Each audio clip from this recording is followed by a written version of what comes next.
बिस्मिल्लाहिर्रहमानिर्रहीम। अस्सलाम वालेकुम ख़वातीन व हज़रात, आपको खुशामदीद इस सीरीज़ के दूसरे लेक्चर में। आज हम नबी सल्लल्लाहु अलैहि वसल्लम की शादियों के हवाले से गुफ्तगू करेंगे और ये एक बहुत हसास टॉपिक है, बहुत सेंसिटिव टॉपिक है और हो सकता है इसके बारे में जो आपके सामने कुछ मालूमात आएँ वो मुमकिन है आपके लिए नई हों।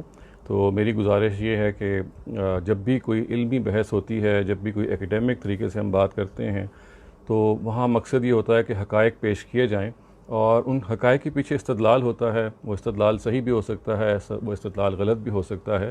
तो आपसे जो गुजारिश है वो ये है कि आप उस इस्तदलाल को सुनें, उसको समझें और उससे भरपूर इख्तलाफ करें। लेकिन बहरहाल इसकी सेंसिटिविटी को सामने रखते हुए असल जो इसके अंदर बुनियाद है वो ये है कि जो कुछ भी आपको बताया जाएगा इंशाअल्लाह वो जिन दलाइल की बुनियाद पर बताया जाएगा, आप उन पे गौर कीजिए और ये देखिए कि इस मौजू के हवाले से हमारे यहाँ बहुत सारे सवालात जन्म लेते हैं। उनका क्या मुमकिना जवाब है जो हमें ख़ुद कुरान से मिलता है और इस्लामी तारीख़ से भी मिलता है। ख़वातीन हज़रात, ये तो आपके जहन में है कि नबी सल्लल्लाहु अलैहि वसल्लम की जो शादियाँ हैं वो 4 से ज़्यादा हैं, यानी 4 से बहुत ज़्यादा हैं। और ये सवाल बहुत सारे लोगों के यहाँ पैदा होता है कि आखिर ये उसकी क्या वजह है। हमें तो ये 4 शादियाँ भी हज़म नहीं होती, तो कुजा ये कि 4 के भी दुगनी हो जाएँ मामलात। इसके पीछे क्या हिकमत है, और अगर ये पूरे का पूरा एक कानून है जो ख़ुद कुरान मजीद में बयान हुआ है, तो फिर कुरान मजीद के हवाले से we have to actually try to thrash this out and find out the answer कि ये मामला है क्या। मैं आपके सामने अब हिस्टोरिकली ये चाहता हूँ कि जो नबी सल्लल्लाहु अलैहि वसल्लम की शादियाँ हुई हैं, I am just going to walk you through them, और आप जैसे जैसे उनसे आशना होते चले जाएंगे तरतीब के साथ, तारीख़ी तरतीब के साथ, वैसे वैसे आपके जहन में जो इसकी तफसीलात जैसे कुरान मजीद में बयान हुई हैं और तारीख़ में बयान हुई हैं, वो एक तरतीब से, एक सीक्वेंस से आनी शुरू हो जाएंगी। और ऑफ़ कोर्स उसके बाद फिर हम इंशाअल्लाह सवाल जवाब का जो सेशन आखिर में होगा उसमें मज़ीद कोशिश करेंगे कि अगर कोई चीज़ तशना रह गई और यकीनन रह गई होगी उसको हम फिर समझें और जानें। देखिए, नबी सल्लल्लाहु अलैहि वसल्लम की जो एक हैसियत है वो आपको मालूम है, एक इंतहाई यूनिक हैसियत है। He occupies a very very unique status amongst Muslims, और इसके नतीजे में जो उनसे मामलात और जो उनसे काम सादिर हुए, उनमें से बाज़ ऐसे काम हैं जो बहुत ज़्यादा हमारे अपनी सोच और अपने कल्चर से मुख्तलिफ हैं। देखिए, इंसान जो है वो अपने कल्चर का असीर होता है। जिस ज़िंदगी वो में गुजार रहा होता है, जिस सोसाइटी में वो रह रहा होता है, वो उसके नॉर्म से इतना आदी हो जाता है कि जब वो तारीख़ में कोई इससे मुख्तलिफ चीज़ पढ़ता है तो वो अचंभे में गिरफ़्तार हो जाता है। वो कहता है कि भाई ये वाई इज़ दिस हैपनिंग। यानी जैसे मैंने अर्ज़ किया कि अभी शुरू में कि हमारी जो बर सग़ीर में जो ख़वातीन हैं उनके लिए एक से ज़्यादा शादी का तसव्वुर जो है वो मौत के मुतरादिफ़ है, और वो अपने ख़ाविन को छोड़ देंगी, या ख़ाविन जो है कभी भी ये कदम उठाने का मजाक तो कर सकता है लेकिन कभी अमल नहीं कर सकता। एक तरफ ये एक्सट्रीम है, और दूसरी तरफ हम अरबों को देखते हैं कि उनके यहाँ वो मल्टीपल शादियाँ उस ज़माने में भी होती थी और आजकल भी होती हैं। और ये एक ज़माना था कि जब अरब ख़वातीन अपने शोहरों के हवाले से इसको फ़ख्र से बयान करती थी कि उनकी इतनी बीवियाँ हैं और ये है मामला। तो एक चीज़ और जो आप जहन में रखिए जब इस पूरी बहस को समझें, कि there is one thing which is called culture and one thing which is called acceptance. यानी एक ज़हनी तौर पर आप एक्सेप्टेंस एक जगह पे खड़े हो जाते हैं और आप कबूल कर लेते हैं, लेकिन एक जगह होती है कि जहाँ पे वो चीज़ें बिल्कुल जायज़ होती हैं लेकिन आप ज़हनी तौर पे एक्सेप्ट नहीं कर सकते। तो इस एक्सेप्टेंस के पीछे बहुत सारे हिस्टोरिकल पस मंज़र होता है। There is a lot of cultural aspects and of course जो आपको एक विरसे में चीज़ मिलती है, सोच, वो भी उस पर बहुत अफेक्ट करती है। तो विदाउट एनी फर्दर अड्यू, अब मैं आपको ये चाहता हूँ कि हम हिस्टोरिकली नबी सल्लल्लाहु अलैहि वसल्लम की इन शादियों को एक एक करके देखें, और फिर ये देखें कि कैसे कुरान मजीद ने इसमें हमें गाइड किया बाज़ मामलात में, और कैसे हिस्टोरिकली इसके बारे में हमें तफसीलात मालूम हुई। सबसे पहले तो आप ये देखिए कि जो पहली शादी नबी सल्लल्लाहु अलैहि वसल्लम ने की हज़रत खदीजा से, ये बिल्कुल एक आम बात है जो हम सब जानते हैं। ये बताया जाता है कि नबी सल्लल्लाहु अलैहि वसल्लम की अपनी उम्र जो थी वो 25 साल थी, हज़रत खदीजा 40 साल की थी और वो बेवा थी।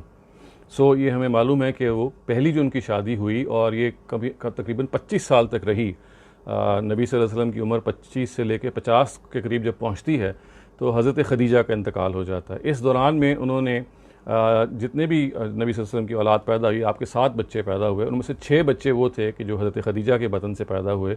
चुनांचे हज़रत फ़ातिमा, हज़रत रुक़ैया, हज़रत उम्मे कुलसूम, हज़रत ज़ैनब, ये 4 बेटियाँ थीं जो हज़रत ख़दीजा से पैदा हुईं, और 2 बेटे पैदा हुए, क़ासिम और अब्दुल्ला। ये 6 बच्चे जो हैं ये हज़रत ख़दीजा की ने इनको पैदा करके दिया, और एक जो उनकी औलाद है वो मारिया किप्तिया से पैदा हुई। वो उनका स्टेटस और उनकी जो तफसील है वो आगे हम इसको डिस्कस करेंगे। उसका नाम, उस बेटे का नाम था इब्राहीम।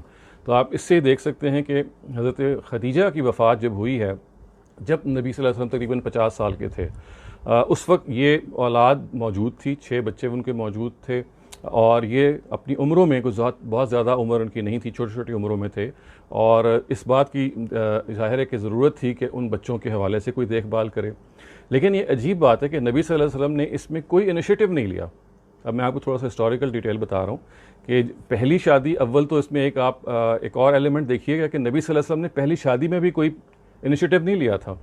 यानी हज़रत ख़दीजा की तरफ से पैगाम आया था। यानी अरबों में आम तौर से जैसे हमारा कल्चर है, उनका कल्चर उलट होता था। यानी हमारे यहाँ तो लड़के वाले पैगाम देते हैं लड़कियों को, उनके यहाँ लड़की वालों की तरफ से आमतौर से पैगाम आया करता था, और बाज़ दफ़ा दोनों से भी हो जाता था। यानी उनके यहाँ इसमें कोई ये नहीं थी कि पैगाम किस तरफ से आए, जो भी इनिशिएटिव ले इसके लिए आज़ादी थी। तो पहली शादी जो हज़रत ख़दीजा से हुई, इसमें नबी सल्लल्लाहु अलैहि वसल्लम का कोई इनिशिएटिव नहीं था। उनको पैगाम मौसूल हुआ, आपने इस बात को समझा कि ठीक है आपके लिए मुनासिब है, आपने एक्सेप्ट कर लिया। अब देखिए, जब मैंने कहा कि एट द एज ऑफ 50 जब उनकी डेथ होती है हज़रत ख़दीजा की, और छोटे बच्चे रह जाते हैं, अब भी नबी सल्लल्लाहु अलैहि वसल्लम को इनिशिएटिव नहीं लेते, और ही इज़ जस्ट थिंकिंग कि भैया मुझे क्या करना चाहिए और आगे बढ़ना चाहिए। और he would be very sad. In history ये बताती है कि जब ये सारा वाक़या हुआ तो बहुत वो परेशान रहने लगे। ज़ाहिर है उनका साथ था 25 साल का, और हज़रत ख़दीजा के साथ उनका बहुत गहरा ताल्लुक़ था। और ये हमें मालूम है कि बाद में भी जब नबी सल्लल्लाहु अलैहि वसल्लम कभी कोई दावत किया करते या कोई एक्स्ट्रा कोई अच्छी चीज़ घर में पकती, तो हज़रत ख़दीजा की जो दोस्त होती थी उनको वो भेजा करते थे। यानी हर फ्रेंड्स, हज़रत ख़दीजा की जो फ्रेंड्स थी, क्योंकि नबी सल्लल्लाहु अलैहि वसल्लम को बहुत ज़्यादा उनसे लगाव भी था, और ज़ाहिर है इसके नतीजे में he would care for her friends also. So ये सिचुएशन थी कि आपने कोई प्लानिंग नहीं की हुई थी कि ये छोटे बच्चे हैं, मैं क्या करूँ इस सिलसिले में। यानी he was just in a sort of a limbo and just thinking and doing what is chores were regarding a profit. Khawla bint Hakim एक खातून है, वो एक दिन नबी सल्लल्लाहु अलैहि वसल्लम के पास आती हैं। वो कहती हैं कि मैं ये देखती हूँ कि आप जब से ख़दीजा फ़ौत हुई हैं बहुत चुप हैं, गुमसुम हैं, तो क्या मैं आपके लिए कोई शादी के लिए रिश्ता ना तलाश करूँ। यानी आप ये देखें, इनिशिएटिव खौला ने लिया है, नबी सल्लल्लाहु अलैहि वसल्लम ने इनिशिएटिव कोई नहीं लिया। तो नबी सल्लल्लाहु अलैहि वसल्लम सुनते रहते हैं, फिर कहते हैं अच्छा तुम्हारे जहन में क्या है। तो वो कहती हैं भी मेरे जहन में इस वक्त 2 रिश्ते हैं, एक ज़रा उम्र रसीदा खातून हैं और जो डिवोर्स्ड हैं, और एक कवारी हैं। तो उन्होंने कहा अच्छा ये कौन हैं ये लोग। तो उन्होंने कहा जी जो डिवोर्स्ड हैं वो सौदा हैं, और जो कवारी हैं वो हज़रत आयशा हैं। आयशा का उन्होंने नाम लिया। ये मैं अभी आगे जाके आपको तफसील बताता हूँ कि आयशा की एज के हवाले से जो हमारे यहाँ क्वेश्चंस पैदा होते हैं, इसको ज़रा थोड़ा सा रोक लीजिए, अभी सिर्फ सीक्वेंस समझ लीजिए। सो अभी हम यहाँ पहुँचे हैं कि हज़रत ख़दीजा की वफ़ात हो जाती है, नबी सल्लल्लाहु अलैहि वसल्लम कोई कदम नहीं उठाते। He has just his children before him who he is caring as a father and a mother. यानी वो बाप और माँ बन के दोनों रोज़ अदा कर रहे हैं। हेयर कम्स खौला, दाखिल होती हैं एक ज़माने में, ज़ाहिर मिलना जुलना था, वो आती हैं कहती हैं कि अल्लाह के रसूल आप क्यों अपने आप को इस मुसीबत में डाले हुए, आप एक किसी और ख़ातून से शादी कर लें ताकि छोटे बच्चों के लिए भी वो कुछ उनका देखभाल कर सके। आपको भी कंपेनियनशिप की ज़रूरत है, यू ऑल्सो नीड कंपेनियनशिप, आपको भी एक साथी की ज़रूरत है, तो आपको भी एक साथी मैसर आ जाएगा। तो उसके जवाब में फिर ये गुफ्तगू होती है जो मैंने अभी आपको बताई। तो नबी सल्लल्लाहु अलैहि वसल्लम कहते हैं अच्छा चलो आप करके देख लो। तो ये खौला के पेशकदमी या इनिशिएटिव के बाद क्या होता है कि नबी सल्लल्लाहु अलैहि वसल्लम एक नीमे बरूँ तरीके से कहते हैं ठीक है आप जाके बात करें। फिर देखिए क्या होता है कि ये जो खौला हैं ये 2 उन्होंने बताई थी ना, एक सौदा जो डिवोर्स्ड हैं और जो उम्र में ज़्यादा हैं, she was 50+ at that time जब उन्होंने ये नाम लिया, और एक आयशा हैं उन्होंने कहा जो यंग हैं। तो अब ये खौला की अपना इक़दाम है, वो क्या करती हैं कि पहले हज़रत आयशा के हवाले से चले जाती हैं हज़रत अबू बकर के पास, उनकी बेटी हैं, और उनको जाके कहती हैं कि भाई आपके जो साथी हैं वो आपके पैगंबर हैं, वो इस सिचुएशन में गिरफ़्तार हैं, तो क्यों ना आप अपनी बेटी को उनको उससे ब्याह दें। तो हज़रत अबू बकर ये कहते हैं, एक तो थोड़े हैरान भी होते हैं, दूसरे ये कहते हैं कि भाई बात यह है कि मुतइम बिन अदी जो हैं एक और साहब थे, उनके बेटे से तो आयशा की निस्बत तय हो चुकी है, तो आई के नॉट, मैं अपना ज़बान उनको दे चुका हूँ, तो मैं तो नहीं इससे पीछे हट सकता। तो खौला कहती हैं चलें ठीक है, वो बस छोड़ के आ जाती हैं। जब ज़ाहिर है उनको एक तो लिहाज से तो नेगेशन हो जाती है, नहीं, उनको रिजेक्शन मिल जाती है। अब वो जाती हैं हज़रत सौदा की तरफ, तो हज़रत सौदा जो हैं वो आमादा हो जाती हैं और वो कहती हैं ठीक है मैं इसके लिए राज़ी हूँ। अभी ये राज़ी होने का मामला होता ही है कि उधर से हज़रत अबू बकर आते हैं और कहते हैं कि मैं भी राज़ी हो गया हूँ। उसकी वजह ये है कि मैं जब मुतइम बिन अदी के पास गया तो उन्होंने रिश्ते से इनकार कर दिया, हालांकि रिश्ता तय था, तो अब मेरी बेटी भी अवेलेबल है। अब ये एक नाजुक सिचुएशन पैदा होगी कि इधर से सौदा और इधर से नबी सल्लल्लाहु अलैहि वसल्लम के लिए हज़रत आयशा, दोनों को बैक वक्त पैगाम चला गया। यानी जाना तो 1 बाय 1 था, लेकिन हज़रत आयशा चूँकि शी वॉज़ ऑलरेडी इंगेज्ड, तो खौला वहाँ पे चले गई और इसके नतीजे में दोनों बैक वक्त हो गई। और चूँकि दोनों को नबी सल्लल्लाहु अलैहि वसल्लम की तरफ से पैगाम गया था, अब इट लुक्ड ऑड कि वो दोनों में से यानी दोनों को रिजेक्ट कर दें या किसी एक को ले आएँ। तो आपने दोनों को एक्सेप्ट कर लिया और आपने ये कहा कि ठीक है हम एक्सेप्ट कर लेता हूँ, लेकिन इस वक्त मैं जो उमर रसीदा खातून है सौदा, शी इज़ 50+, मैं उनको ले आऊँगा। उनको रुखसती होती है और वो आप ले आते हैं। और इसके कुछ अरसे के बाद हज़रत आयशा से उनका निकाह हो जाता है और निकाह मक्के ही में तय पाता है और मदीने में कोई 2-2.5 साल के बाद जाके हज़रत आयशा की रुखसती होती है। तो अब ये देखिए कि मदीने के बिल्कुल शुरू तक पहुँचते हुए नबी सल्लल्लाहु अलैहि वसल्लम के पास 2 बीवियाँ हैं, हज़रत सौदा और हज़रत आयशा। और अभी हम आगे जाने से पहले मैं चाहता हूँ कि थोड़ा सा आपको एक्सप्लेन कर दूँ कि हज़रत आयशा के हवाले से जो ये सवाल पैदा होता है कि उनकी जो उम्र थी वो गालिबन 7 साल थी या 9 साल थी, इसकी क्या हकीकत है, ताकि हम आगे बढ़ने से पहले ये क्लियर कर लें। तो देखिए ख़वातीन हज़रात, इसकी बिल्कुल एक ऐसी हिस्टोरिकल फैलेसी है ये कि आप इसको मैं भी आपके सामने तफसील रखता हूँ, आप खुद हैरान हो जाएंगे कि बात क्या थी और क्या से क्या बन गई। ये बात हिस्ट्री में मौजूद है कि हज़रत आयशा जो हैं, उनकी एक बहन है ना हज़रत अस्मा, आई एम श्योर आपको उनका नाम पता है। तो हिस्टोरिकली पता है कि हज़रत अस्मा हज़रत आयशा से 10 साल बड़ी हैं। ये हमारी तारीख़ में बयान हुआ है, हमारे मौर्रिखीन हिस्टोरियन इस बात को बयान करते हैं। हज़रत आयशा से हज़रत अस्मा 10 साल बड़ी हैं, ये इसको ज़रा नोट कर लें। हिस्टोरियंस ये भी बयान करते हैं कि हज़रत अस्मा का इंतकाल 73 हिजरी में हुआ, एट द एज ऑफ 100। उन्होंने बहुत लंबी उम्र पाई थी हज़रत अस्मा में, तो 100 साल की उम्र में उनका इंतकाल हुआ 73 हिजरी में। ठीक है, अगर 100 साल उनकी उम्र थी 73 हिजरी में, तो जो 0 हिजरी है, जब माइग्रेशन हुई है, जब हिजरत हुई है, तो आपकी क्या उम्र होगी? वेरी इजी मैथमेटिक्स, 27 साल। यानी हज़रत अस्मा की उम्र 27 साल होगी, क्योंकि उनका इंतकाल 73 हिजरी में 100 साल की उम्र में हुआ। तो सिंपल मैथमेटिक्स ये बताती हैं कि एट द टाइम ऑफ हिजरत 100 - 73 27। तो शी वॉज 27 ईयर्स ओल्ड हज़रत अस्मा एट द टाइम ऑफ हिजरा। और अभी मैंने आपको बताया कि वह हज़रत आयशा से 10 साल बड़ी थी, याद है ना? तो हज़रत आयशा से वो 10 साल बड़ी हैं। वो अगर 27 साल की थी हिजरत में, तो हज़रत आयशा कितने साल की होंगी? ऑब्वियसली सिंपल मैथमेटिक्स, 17 साल की होंगी। 17 साल की उम्र में उनकी एंगेजमेंट हुई है, यानी वो निस्बत तय हुई, निकाह हो गया, नॉट एंगेजमेंट, निकाह हुआ है। रुखसती फिर 2-2.5 साल के बाद जाके हुई है मदीने में जाके, जिसका मतलब ये है कि असल में जब हज़रत आयशा नबी सल्लल्लाहु अलैहि वसल्लम के घर आई हैं, वो 19 साढ़े 19 साल की थी। और ये बात कि वो 5-7 साल की थी या 9 साल की थी, ये बिल्कुल बेसलेस है। तो इसको जहन में क्लियर कर लें, ये एक बिल्कुल एक मैथमेटिकल कैलकुलेशन है। ये हिस्ट्री में, बुक्स में ये बयान हुआ है कि हज़रत अस्मा की ये एज थी, वो हज़रत आयशा से 10 साल बड़ी थी। हज़रत अस्मा हिजरत के मौके पे अगर 27 साल की थी, तो हज़रत आयशा लाजमन उनसे 10 साल छोटी थी, तो 17 साल की होंगी।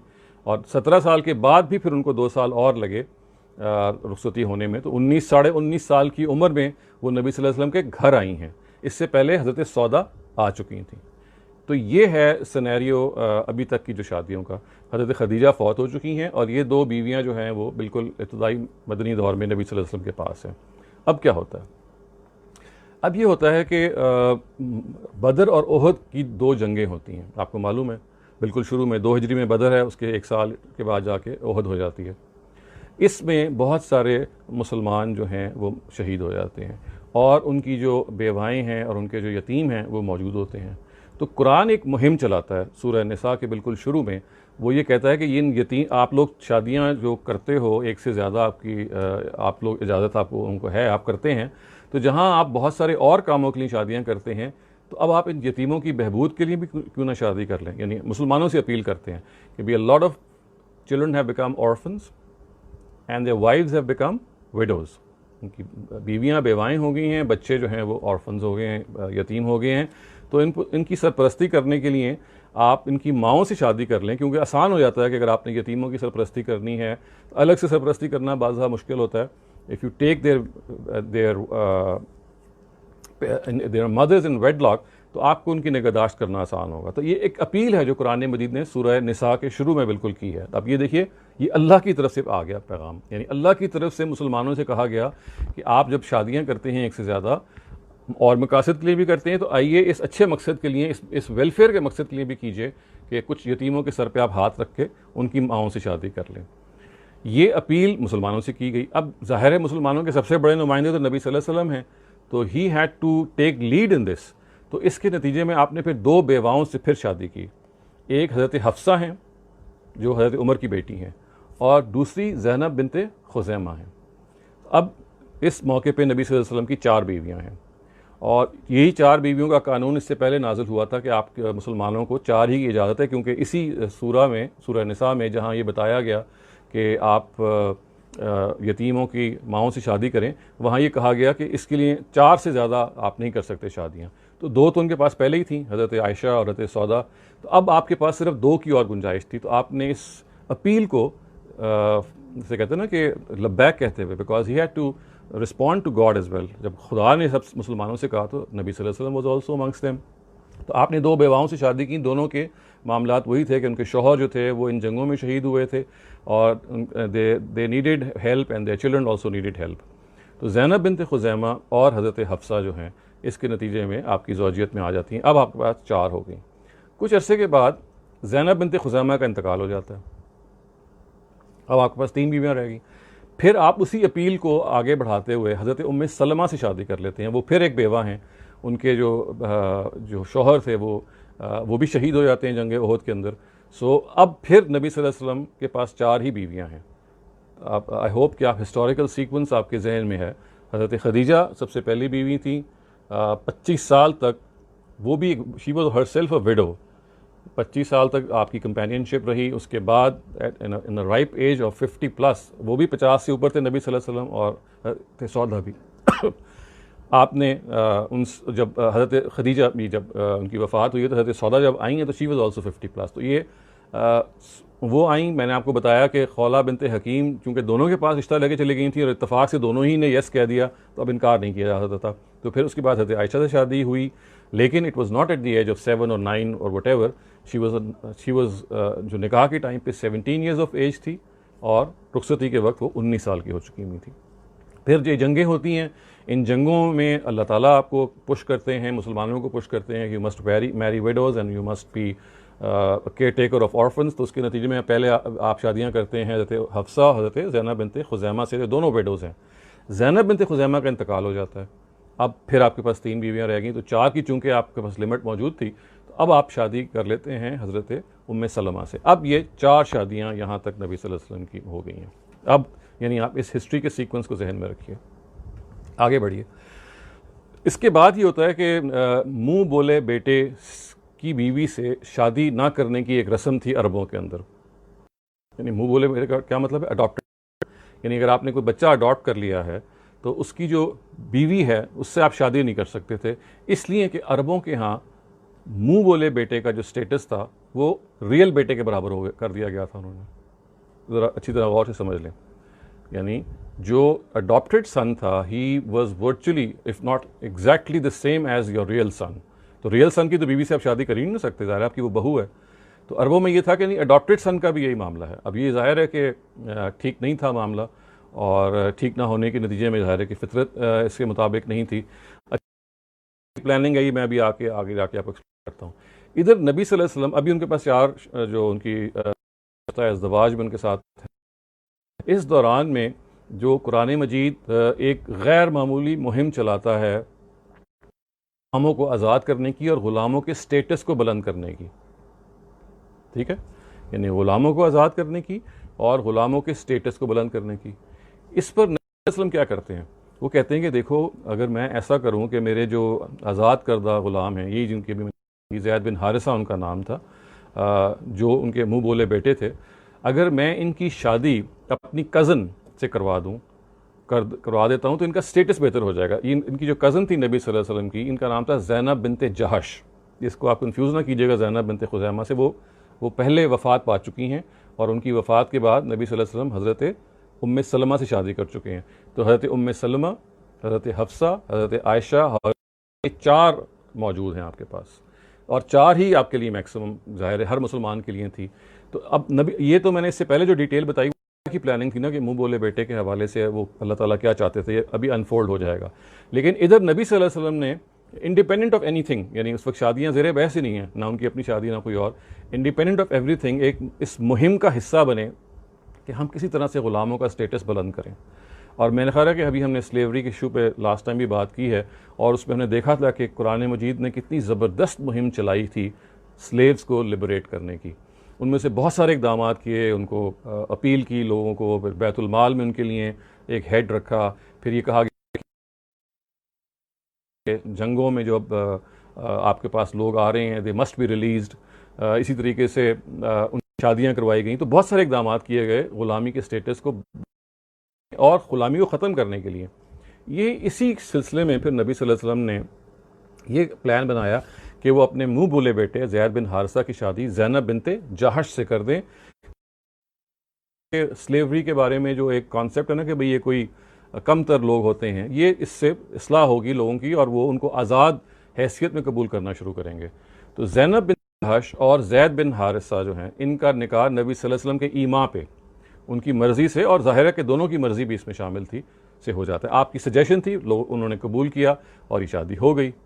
अनफॉर्चुनेटली शादी चल नहीं पा रही थी और ज़ैद बिन हारिसा नबी सल्लल्लाहु अलैहि वसल्लम के पास आए और उन्होंने कहे कि जी मैं नहीं उनके साथ रख सकता, वो अपने स्टेटस में मुझसे बहुत बुलंद हैं, उनके यहाँ उनके मिजाज में भी थोड़ी सी तमकनत है, थोड़ी सी खुददारी सी है और थोड़ा सा ज़रा कॉन्शियस है अपने बारे में, और मेरी हैसियत जो है वो मैं अपने आप को बिल्कुल, जिसे कहते हैं ना कि मैं अंदर से ख़त्म हो जाऊँगा अगर मैं इस मैरिज को अपने आप से बरकरार रखूँ। नबी सल्लल्लाहु अलैहि वसल्लम ने कहा नहीं भाई, ये तो शादी आपको बरकरार रखनी है, तो मैंने बड़ी इसके लिए मेहनत की है, और वजह यह है कि मैंने मकसद ये था कि आपका जो स्टेटस है और जो ग़ुलामी का जो मामला है वो ठीक हो, थोड़ी हिम्मत कीजिए, थोड़ी सी कीजिए।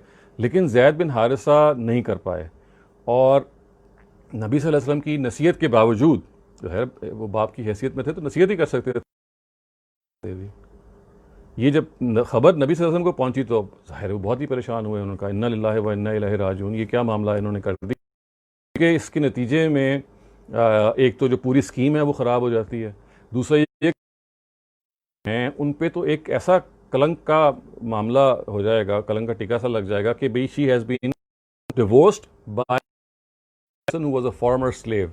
अरब की सोसाइटी में तो ये बहुत ही ज़्यादा एक स्टिग्मा होगा उनके ऊपर, तो इस तरह का स्टिग्मा उनके लिए नबी सल्लल्लाहु अलैहि वसल्लम की कोई मामला हो सकता है दिलदारी का, तो ये यही हो सकता है कि फिर शादी करें, क्योंकि ज़ाहिर है जिस कदर उनको से पेन इन्फ्लिक्ट हुई होगी कि एक पहले तो शादी की रज़ा, यानी शादी की सजेशन नबी सल्लल्लाहु अलैहि वसल्लम ने दी, उसके बाद तलाक भी उन्हीं के एक जैसे कहते हैं ना मुंह बोले बेटे ने दे दी।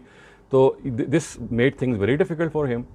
अभी उसी शशो पंज में थे कि उधर से अल्लाह ताला का वो जो मैं अभी आपको पहले मैंने बताया ये प्लान वो इससे मिल गया कि अल्लाह ताला ने कहा कि भाई ये मुंह बोले बेटे की बीवी से शादी तो एक गैर फितरी रोक है जो लगा दी गई, इट्स अ रॉन्ग प्रोहिबिशन। तो आपने नबी सल्लल्लाहु अलैहि वसल्लम से कहा कि अब आप ज़ैनब से शादी करें, ये अल्लाह ताला कहते हैं, और कुरान मजीद में अल्फाज आते हैं ज़व्वज ना कहा, ये हमने फिर आपको कहा कि हमने आपको बया दिया उसके साथ, ये वर्ड्स आते हैं किताब में। और ज़ाहिर है इसके नतीजे में एक मसला ही पैदा होना था कि भाई 4 की 5वीं शादी हो जाएगी ज़ैनब से, जब जैसे अल्लाह ताला कहते हैं। तो जैसे ही अल्लाह ताला ने ये कहा कि ये आपके लिए ये करना ज़रूरी है, क्योंकि मुंह बोले बेटे की जो रस्म की जो इस्लाह है वो हो नहीं सकती जब तक कि आप इक़दाम ना करें, जब तक लेवल के नबी सल्लल्लाहु अलैहि वसल्लम थे, जब तक वो इनिशिएट नहीं करेंगे ये रस्म ख़त्म ही नहीं होगी, ख़त्म नहीं होगी। तो ज़रूरी था कि नबी सल्लल्लाहु अलैहि वसल्लम ही इसके लिए कुछ करें। यानी नबी सल्लल्लाहु अलैहि वसल्लम ज़ाहिर है उस छशोपंज में थे, इधर से अल्लाह ताला की ये प्लानिंग थी। तो अल्लाह ताला ही कहते हैं अब मैं आपको ये कह रहा हूँ कि आप इनसे शादी कर लें। और साथ एक नया कानून, मुफस्सल कानून, जो सूरह अहज़ाब में आयत 35 में आप पढ़ सकते हैं जाके, नाजिल हुआ, जिसमें फिर नबी सल्लल्लाहु अलैहि वसल्लम को एक्सटेंशन दे दी गई कि अब आप ना सिर्फ ये कि 4 से ज़्यादा शादियाँ कर सकते हैं, बल्कि इन दायरों में आप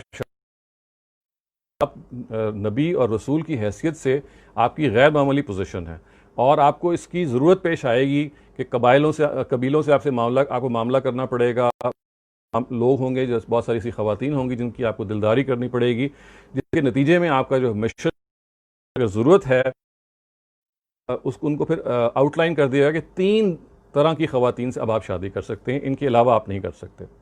तो ये आप समझ लीजिए कि जैसे ही 5वीं शादी अल्लाह ताला के ईमा पे की गई, यानी 4 तो थी ना जो आम मुसलमानों के आपके लिहाज से की गई थी, 5वीं शादी इस रस्म की इस्लाह में अल्लाह की तरफ से, और उधर हज़रत ज़ैनब के तलाक हो जाने के बाद जो नबी सल्लल्लाहु अलैहि वसल्लम के अपने जहन में ही था कि भाई अब ये कैसे मामला आगे निभेगा। तो ये चीज़ जब अल्लाह की तरफ से आई तो नबी सल्लल्लाहु अलैहि वसल्लम इसको बिल्कुल नहीं चाहते थे करना। वो ये कहते थे कि भाई इसके नतीजे में लोग जो हैं वो बातें करेंगे, लेकिन अल्लाह ताला कहते थे कि भाई लोगों की अल्फाज है सूरह अहज़ाब में कि लोगों से ज़्यादा आपको मुझसे डरना चाहिए, लोगों की आप क्यों परवाह कर रहे हैं, क्योंकि आपके ज़रिए से मैं इस रस्म की इस्लाह करवाना चाहता हूँ। खैर, अब आप देखिए ना नबी सल्लल्लाहु अलैहि वसल्लम कितने टाइट स्पॉट में थे, नहीं थी अल्लाह ताला की तरफ से, आपको इससे तो आप चूं चरा नहीं कर सकते थे। तो ये 5th वेडिंग आपकी हज़रत ज़ैनब बिन्त जहाश से हुई, आपकी फुफीज़ाद बहन थी, आपकी कज़न थी नबी सल्लल्लाहु अलैहि वसल्लम की। और जैसे ये आया उसके साथ ही आपको वो एक मुफस्सल कानून दे दिया गया कुरान मजीद में कि अब आप 4 से ज़्यादा की आपको शादी, कानून में ये लिखे लका, आपको इजाज़त दे रहे हैं ख़ास तौर से आपके लिए, लिकैला यकूना अलैका हरज, ताकि आप पर कोई दिक्कत ना रहे अपने मिशन और अपने कार्य नबूवत को सरंजाम देने के लिए। अब जो बकिया 5 के बाद हम आगे बढ़ते हैं आहिस्ता आहिस्ता, जो शादियां हुई हैं तो वो सारी की सारी उसी दायरे में हुई हैं जिसमें ये सूरह अहज़ाब की जो आयत है 35 नंबर, इसको आप पढ़ सकते हैं, जिसमें वो 3 कैटेगरीज आउटलाइन हुई हैं और उसके बाद फिर मामला जो है वो आगे बढ़ता है। तो वो 3 कैटेगरीज क्या हैं?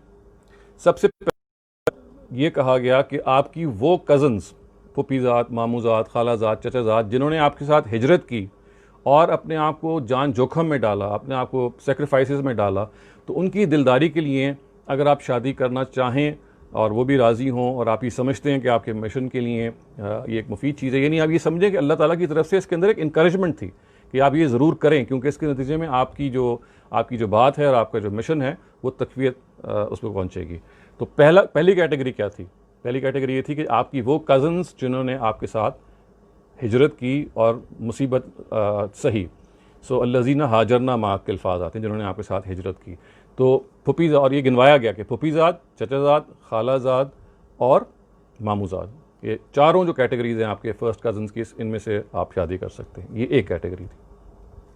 दूसरी कैटेगरी ये थी कि अगर कोई खातून अपने आप को नबी सल्लल्लाहु अलैहि वसल्लम से एसोसिएट करना चाहे और महज एसोसिएट करना चाहे, she has no other demands but she would like to be ascribe to the prophet, और उनकी खिदमत के लिए अपने आप को वफ़ करना चाहे, तो इसको कहा गया कि अब वो अपने आप को अगर हिबा कर दे, अपने वहाबत नफ्स तक जिसे कहते हैं ना, कि और नबी सल्लल्लाहु अलैहि वसल्लम भी समझें कि उसके मुतहम्मिल हो सकते हैं, तो आप ऐसी खातून से भी शादी कर सकते हैं। ये दूसरी कैटेगरी होगी।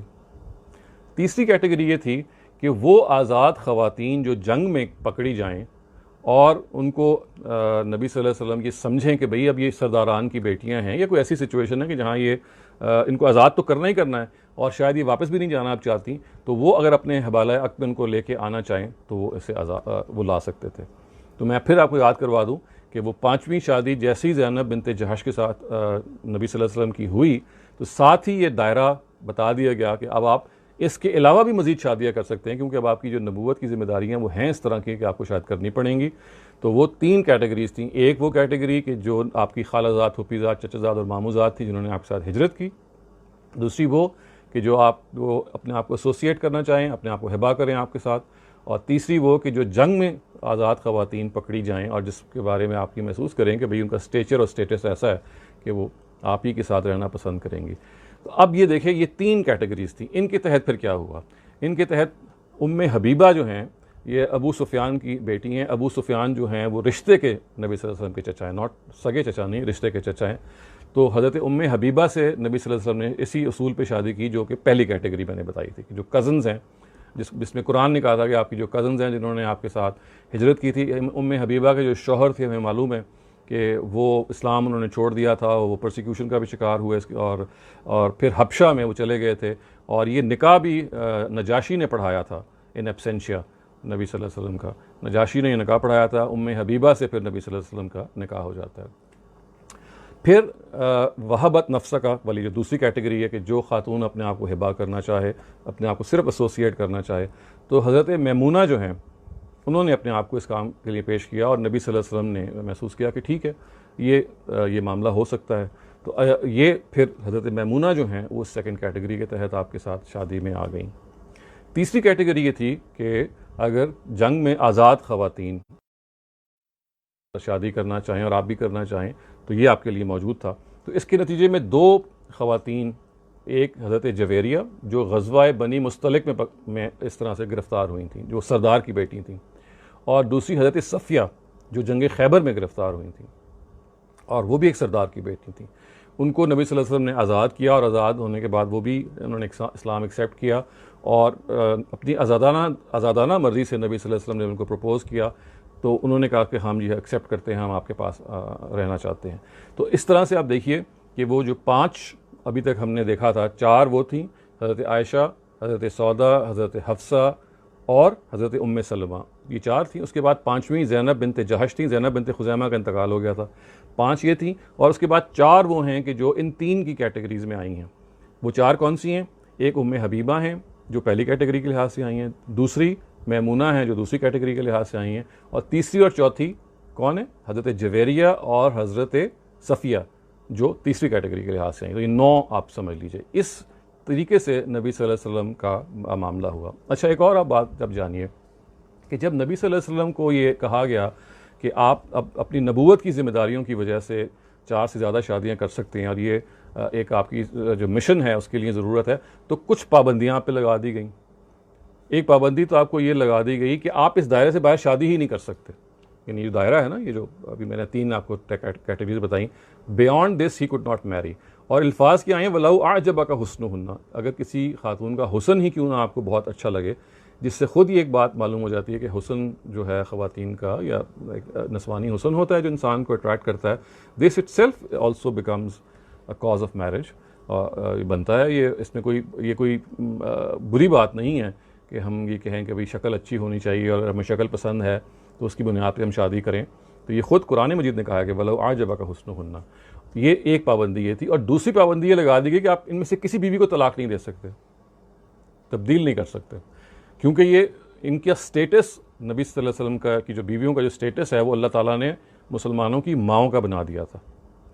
तो लिहाजा ये इस स्टेटस को बरकरार रखने के लिए ज़रूरी था, इस सैंक्टिटी को बरकरार रखने के लिए ज़रूरी था कि फिर वो उनको तलाक ना देते। He had to keep them.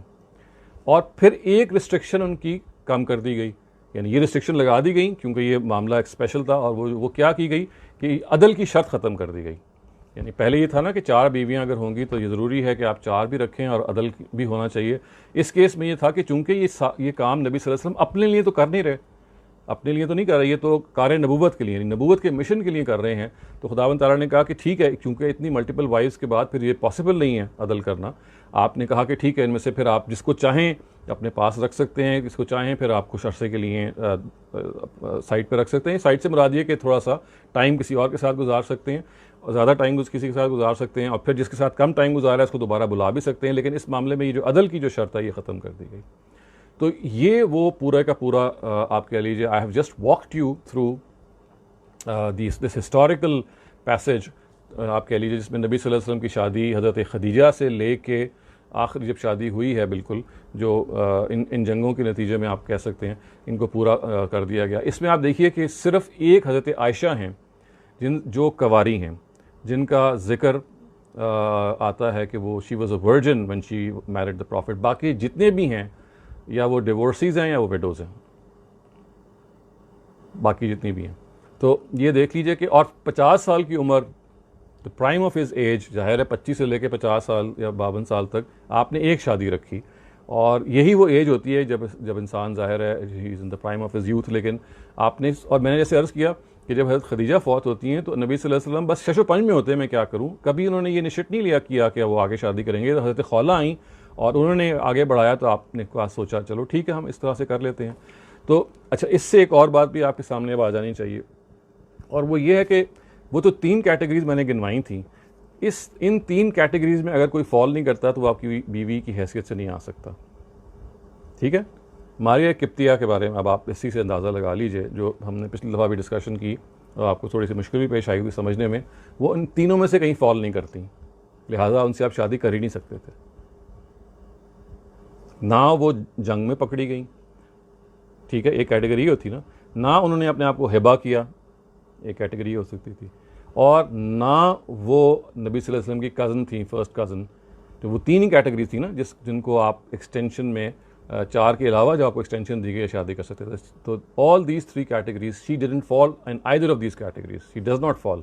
तो नतीजा इससे निकलेगा कि कुरान मजीद की रूह से मारिया आपके हवाले अक़द में नहीं आ सकती थी। She could not have come into your in your marriage. She could not have been valid to you because the Almighty had prohibited कि जो सर्कल है वो इन 3 कैटेगरीज तक रहेगा। तो ये ख़वातीन हज़रात नबी सल्लल्लाहु अलैहि वसल्लम की शादियों के हवाले से तफसील है। इस तफसील को सामने रख के जो नबी सल्लल्लाहु अलैहि वसल्लम की ज़िंदगी पे एतराज़ात होते हैं वो बिल्कुल इस तरह के हैं कि जैसे नबी सल्लल्लाहु अलैहि वसल्लम ने इन शादियों को अपने प्लेजर के लिए, अपने हज़्ज़ नफ्स के लिए किया। तो ये हरगिज़ मेरिट नहीं करता अगर आप इस हिस्ट्री को इस सीक्वेंस से पढ़ें। यानी कहीं अल्लाह ताला कह रहे हैं, अपील कर रहे हैं कि विडोज़ से आप शादी करें। बदर और ओहद की विडोज़ से आपने शादी की, खुदा की अपील पे 3 विडोज़ से आपने शादी की। कहीं आपको ये बताया जा रहा है कि अब आपको मुँह बोले बेटे की रस्म जो है वो ख़त्म करनी है, तो खुदा कहते हैं कि आपने शादी करनी है, इधर आप खुदा के पाबंद हो गए।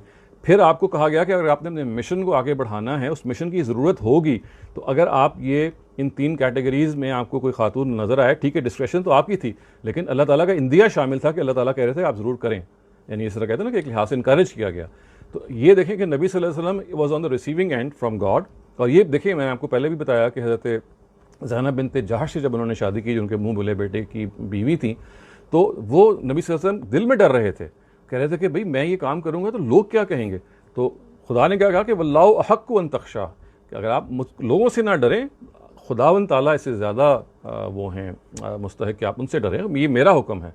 तो you see he was following these divine directives on most occasions, and on some occasions he was actually trying to take lead in discharging his duties as a prophet. तो ये पूरा एक सामने अगर आप रखें तो ये मैं समझता हूँ कि एक तरफ तो हमारे जो ओरिएंटलिस्ट हैं, चूँकि इस तफसील से वाकिफ़ नहीं है, तो वो नबी सल्लल्लाहु अलैहि वसल्लम को मुत्तहिम कर रहे होते हैं या उनको खुदा न खास्ता एक प्लेजर सीकर कह रहे होते हैं। सूरत हाल ये है कि he was actually discharging his duties as a prophet, जिसमें ये सारे का सारा उनको मामला करना पड़ा। ये इंसानी हैसियत से कोई शादी उस तरह की है ही नहीं जो इंसान शादियाँ जैसे करता है, जैसे मैंने आपको हिस्ट्री भी बताई। एक चीज़ आपको मैं और भी बताऊँ, आयशा का मैंने आपको बताया ना कि हिस्टोरिकली तो ये बिल्कुल वाज़ेह है कि मैथमेटिकली पॉसिबल नहीं है कि वो अगर हज़रत अस्मा से 10 साल छोटी हैं, तो उस हज़रत अस्मा चूँकि 27 साल की थी हिजरत पे, तो लाजमन हज़रत आयशा 17 साल की होंगी। एक और आपको इंटरेस्टिंग ये बात बताऊँ कि जब हज़रत खौला आती हैं नबी सल्लल्लाहु अलैहि वसल्लम के पास, तो वो ये कहती हैं, अरबी ज़बान का जो वर्ड है कि जब वो कहती हैं ना कि मेरे पास एक वर्जन है, तो वो वर्ड इस्तेमाल करती हैं बिकर का। बिकर अरबी ज़बान में हमेशा एडल्ट वर्जन के लिए इस्तेमाल होता है, it's never use for a girl. उसके लिए अरबी ज़बान में वर्ड है जारिया, जीम अलिफ रे ये बोलते जारियतुन या जारिया। बिकर के यानी आप समझ लें कि वर्जन्स के लिए अरबिक में 2 वर्ड्स हैं, यानी virgin who have become adults, they have cross their यानी puberty and they have become adult, उनके लिए होते हैं बिकर, बे काफ रे, और जो छोटी बच्चियां होती हैं उनके लिए जारिया। तो आप देखें खौला आके क्या कहती हैं कि मेरे पास एक शौहर दीदा है, यानी एक तलाक याफ्ता हैं जो सौदा हैं, और आयशा के लिए वर्ड इस्तेमाल जारिया के नहीं करती। जारिया अगर वो करती तो ऑटोमेटिकली उसे अल्फाज से पता चल जाता कि वो 8-9 साल की बच्ची हैं, उनका बिकर हैं, एडल्ट वर्जन लेडी। तो जहाँ वो मैथमेटिकल कैलकुलेशन आपके लिए आई ओपनर होनी चाहिए कि शी वाज 17, वहाँ ये अरबिक लिंग्विस्टिक्स को भी आप देख लें कि जो word which was use by Khawla was बिकर, which actually meant that she is a virgin but she is an adult virgin. Adult version. तो जिसके नतीजे में ये बात बिल्कुल साफ़ हो जाती है कि हज़रत आयशा की जो एज है ये हमारे यहाँ जो जिस वजह से बहस का बायस बनी वो बात। अगर आप सवाल ये पूछ सकते हैं कि भाई अगर ये इतनी वाज़ेह बात है तो ये अहादीस क्यों कह रही हैं कि वो 9 साल की थी, क्या वजह है? तो देखिए, पहली बात तो ये है कि अहादीस के बारे में हमें ये जहन में रखना चाहिए कि वो नबी सल्लल्लाहु अलैहि वसल्लम की बहुत सारी बातों को जब बयान करती हैं तो रावी हज़रात बाज़ दफ़ा कुछ लफ्ज़ उनके चूक जाते हैं, यानी कुछ लफ्ज़ गिर जाते हैं। मैंने इसकी मिसाल पहले भी आपको दी हुई है कि एट टाइम्स कंप्लीट रिपोर्टिंग नहीं होती। आप देखिए कि उनके बारे में ये कहा गया कि बिन तो तिस्सा, यानी वो 7 साल की थी या 9 साल की थी, यानी सित्ता कहा गया या सबआ कहा गया या तिस्सा कहा गया। ये सारे अरबिक डिजिट्स हैं 7, 8 या 9 के लिए। अब इन ऑल प्रोबेबिलिटी हुआ ये है कि बाज़ दफ़ा अल्फाज गिर जाते हैं। अरबी ज़बान में होता ये है कि हम जैसे 17 कहते हैं ना अंग्रेज़ी में, 17 कहते हैं उर्दू में, तो अरबी में ऐसे नहीं कहा जाता। तो वहाँ 10 और 7 कहा जाएगा।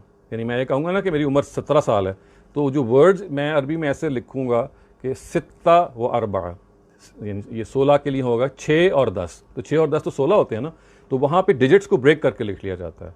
तो अब बहुत हमारे जो मुहक्किकीन हैं जैसे हकीम न्याज हैं या जिन्होंने तहकीक उम्र आयशा लिखी है वो ज़रूर पढ़ें। इसी तरह मौलाना अब्दुर्रहमान कांदलवी साहब हैं जिन्होंने ये मैथमेटिकल कैलकुलेशन है ये भी उन्होंने हमें बताई कि देखिए हिस्टोरिकली हमें किस तरह से पता चल जाता है। तो वो भी और बाद और स्कॉलर्स भी और मेरे अपने उस्ताद जनाब गांधी साहब ने भी इस पर जब आर्टिकल लिखा तो इन्होंने बताया कि ये अक्सर हो जाता है कि एक डिजिट गिर जाता है, यानी असल में 10 और 9 लिखा हुआ था, ठीक है ना, अरबा व तिस्सा या अशरा व तिस्सा या तिस्सा व अशरा। तो अशरा का जो वर्ड है वो गिर गया, यानी जैसे ऐसे है कि ना आप 10 और 9 लिखा हो तो 10 गिर जाए तो 9 रह जाएगा, या 19 में अगर आपने 19 है तो उसमें अगर 1 गिर जाएगा किसी तरह से, somehow it is left out, 9 रह जाएगा ना। तो गालिबन ऐसा ही हुआ है कि बुखारी की रवायात में जहाँ जहाँ वो 9 का वर्ड आया है असल में वो 19 था, और जहाँ जहाँ 17 का वर्ड 7 का वर्ड आया वहाँ 17 था। और वो जो यूनिट है जिनको अरबी ज़बान में 7 और 10 को अलग अलग मिला के लिखते हैं या 9 और 10 को अलग अलग मिला के लिखते हैं जैसे ताकि वो एक कंप्लीट होल हो जाए, तो probably what has happened is कि वो उतना हिस्सा गिर गया, 17 के बजाय 7 रह गया और 19 के बजाय 9 रह गया। ये गालिबन हुआ है। और अगर फ़र्ज़ कीजिए दिस इज़ समथिंग, अगर आप इसको इत्तफाक ना भी करें, महसूस करें कि भाई this is rather a wild guess, ये आप राय रख सकते हैं, लेकिन बहरहाल कुरान मजीद की तरीके से अगर आप हिस्टोरिकली गौर करें और आप इस असूल पे गौर करें कि नबी सल्लल्लाहु अलैहि वसल्लम की जो एज जिस तरह से हमें मालूम होता है आयशा की जो एज है वो दूसरे सीक्वेंस से बिल्कुल पता चल जाती है कि it was 17 and 19 at the time of marriage and she was called a beaker which is of course for an adult version. तो ये अगर आप ना भी कहें तो आप ये कह सकते हैं कि अगर इन रवायात को अगर आप समझते हैं कि इसमें कोई चीज़ गिरी भी नहीं है तो हम इन रवायात को इसलिए एक्सेप्ट नहीं करेंगे कि ये दूसरी हिस्टोरिकल मालूमात के फिर ख़िलाफ़ हैं और देयरफॉर दे स्टैंड रिजेक्टेड। तो ये ख़वातीन हज़रात खुलासा है नबी सल्लल्लाहु अलैहि वसल्लम की शादियों के हवाले से। बहुत सारी गलत फहमियाँ ज़ाहिर है इससे पैदा हुई हैं और आई एम श्योर आपके जहन में भी कुछ सवालात जन्म लिए होंगे। तो अब मैं आप सबके माइक्स को अनम्यूट करता हूँ और आपको इजाज़त है। 1 बाय 1 मुझे असिस्ट करेंगी गज़ल इस क्वेश्चन आंसर सेशन में, वो मौजूद हैं गालिबन। गज़ल ओवर टू यू, आप प्लीज़ 1 बाय 1 क्वेश्चंस ले सकती हैं।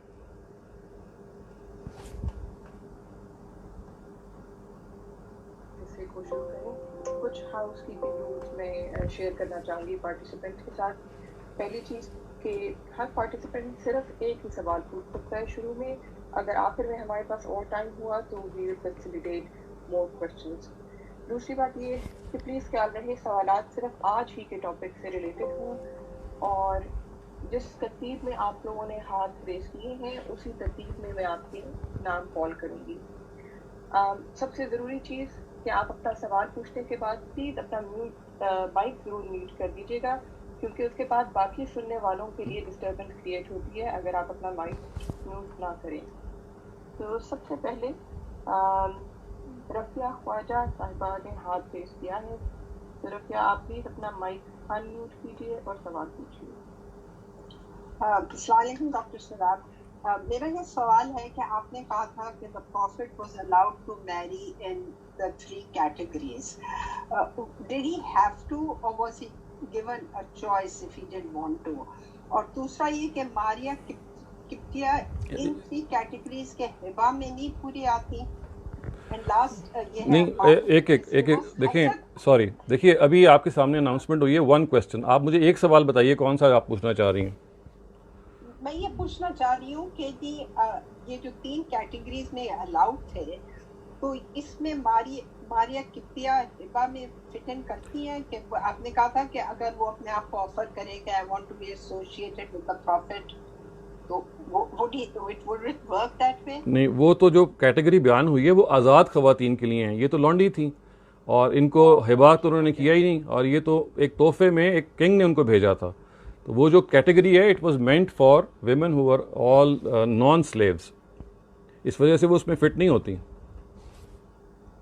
Okay, I get it, thank you. शुक्रिया। दूसरा सवाल ग्रिश्मा खान, आप प्लीज अपना माइक अनम्यूट कीजिए और सवाल कीजिए।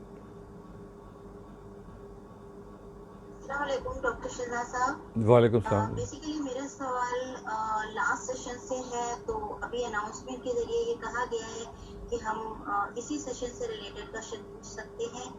तो नहीं, लास्ट सेशन से आपकी मुराद है कि वो क्या मारिया किप्तिया से अगर रिलेटेड है तो आप कर सकती हैं? जी हाँ, उन्हीं से रिलेटेड। जी, फिर आप कर सकती हैं, क्योंकि वो जाहिर है कि वो आज भी ज़ेर बहस रही हैं। जी। पहली चीज तो मैं आपको मुबारकबाद देना चाहूंगी कि आपने इतना कंट्रोवर्शियल टॉपिक पर आपको ये सीरीज कर रहे हैं। तो ये बहुत चैलेंजिंग चीज है और अल्लाह ताला से दुआ है कि वो आपको इस पे कामयाबी दें और जिस ऑब्जेक्टिव को लेकर आप चले हैं वो पूरा हो सके। मैं ये कहना चाहती थी कि जैसा मारिया किप्तिया नबी सल्लल्लाहु अलैहि वसल्लम से आपने निकाह नहीं किया और वो आपके साथ उसी स्टेटस के साथ जिंदगी में शामिल रही हैं, इस तरह से अल्लाह ताला ने आपने कहा कि सोसाइटी को एक एग्जाम्पल सेट करके दिखाया। मैं कहना ये चाहती हूँ कि नबी सल्लल्लाहु अलैहि वसल्लम के बारे में कुरान करीम ये कहता है कि आप उसवे हुस्ना है, आप एक बेस्ट एग्जाम्पल हैं। तो फिर एक ऐसे एबॉलिश किए जाने वाले सिस्टम के लिए जो अभी डिसकंटिन्यू किया जाने वाला है, उसके लिए एक एग्जाम्पल सेट करने की क्या जरूरत थी? नहीं, देखिए, ऐसा नहीं लगता, मुझे लगता है ऐसा, शायद मैं गलत हूँ, कि हो सकता है कहीं हमारी हिस्ट्री में या कहीं हमारी रिसर्चेस में कुछ लैकिंग रही है कि आप निकाह में रही हो और वो आपके कैरेक्टर पर इतनी बड़ी चीज यूं कुछ शायद सुनने वालों को या जो लोग डिस्कस करते हैं आपको तो अच्छी नहीं लगती है। कहीं ये एक बड़ा उनके लिए जी, मैं आपकी बात समझ गया हूँ। देखिए, मैं आपको ये गुजारिश करूँगा जो मैंने बिल्कुल शुरू में आप एक बात की थी, अगर आप दोबारा उस पर गौर कर लें कि जब आप हाजिर और माजी को कंपेयर करते हैं ना, तो बहुत सारी वो चीज़ें होती हैं जो हिस्टोरिकली आपको इस वक्त बहुत ही अजीब और बुरी लगती हैं, लेकिन जिस ज़माने में हो रही होती हैं वहाँ पे एक सोशो पोलिटिकल नॉर्म वो बन चुकी होती हैं और एक्सेप्टेबल होती हैं। आज वो चीज़ आपको बहुत ही बुरी लगेगी, लेकिन मैं आपको बताऊँ, ये अभी आप इनसे सरफ नज़र कर लें, ये जब स्लेवरी रही है, स्लेवरी को स्लेव्स ने भी एक्सेप्ट कर लिया हुआ था। स्लेवरी जो थी एक ऐसे सोसाइटी का नॉर्म थी, है एक बहुत ही घिनौनी चीज़, लेकिन ये जब जिस ज़माने में वो हो रही होती है तो उस ज़माने के मैकेनिक्स इस तरह के थे, उसकी मईशत इस तरह पे उस्तवार थी सोसाइटी की कि इसको एक्सेप्ट कर लिया गया था। मैं ये नहीं कह रहा कि ये सही किया गया था या नहीं गलत किया गया था, इसको अलग से आप डिस्कस कर सकती हैं, लेकिन एक चीज़ इंपॉर्टेंट है वो ये है कि आज के बहुत सारे नॉर्म्स ऐसे होते हैं। आज देखिए ना, मिसाल के तौर पे आप देखिए, अगर आज लौंडियाँ हों तो आप कैसे उनको से डील करें और कैसे आप चाहें कि भाई उनसे ताल्लुक़ ना रहे और सिर्फ बीवियों तक महदूद रहे। तो आज भी फ़र्ज़ कीजिए इस तरह का कोई खुदा न खास्ता मामला होता है तो आप चाहेंगे ना कि वो आपके घरों से चली जाएँ, कभी भी उनका कोई राब्ता ना हो शौहरों से। तो अब नबी सल्लल्लाहु अलैहि वसल्लम को आप देखिए ना, उन जिस सोसाइटी में वो रहे, हज़ारों सैकड़ों आप समझ लीजिए, 50-60 हज़ार तो एक छोटी तादाद है, हर घर में 20-20, 25-25 आप समझ लीजिए कि सोसाइटी में एज अ होल लाखों किस्म तादाद में स्लेव्स मौजूद थे, यानी बहुत बड़ी तादाद में, शायद लाख का वर्ड एग्जैजरेशन हो जाए, लेकिन बहरहाल it was in a huge quantity. तो अब इनको लिबरेट करना था। लिबरेट करने के लिए नबी सल्लल्लाहु अलैहि वसल्लम और कुरान ने एक ग्रेजुअल तरीका चला दिया। फ़ौरन मैंने बताया था लास्ट टाइम कि क्यों नहीं किया। अब इसमें असल में देखिए, वो जो टाइम पीरियड था 15-20 साल का, 25 साल का, कि जब उसको रहना था, तो उस वक्त maltreatment of slave women हो रहा था बहुत बुरी तरीके से। They were not being given the same status. आप देखिए ना, उनको क्यों ज़रूरत पेश आई कि वो अपनी फुफीजाद बेटी से ज़ैद बिन हारिसा की शादी कराते।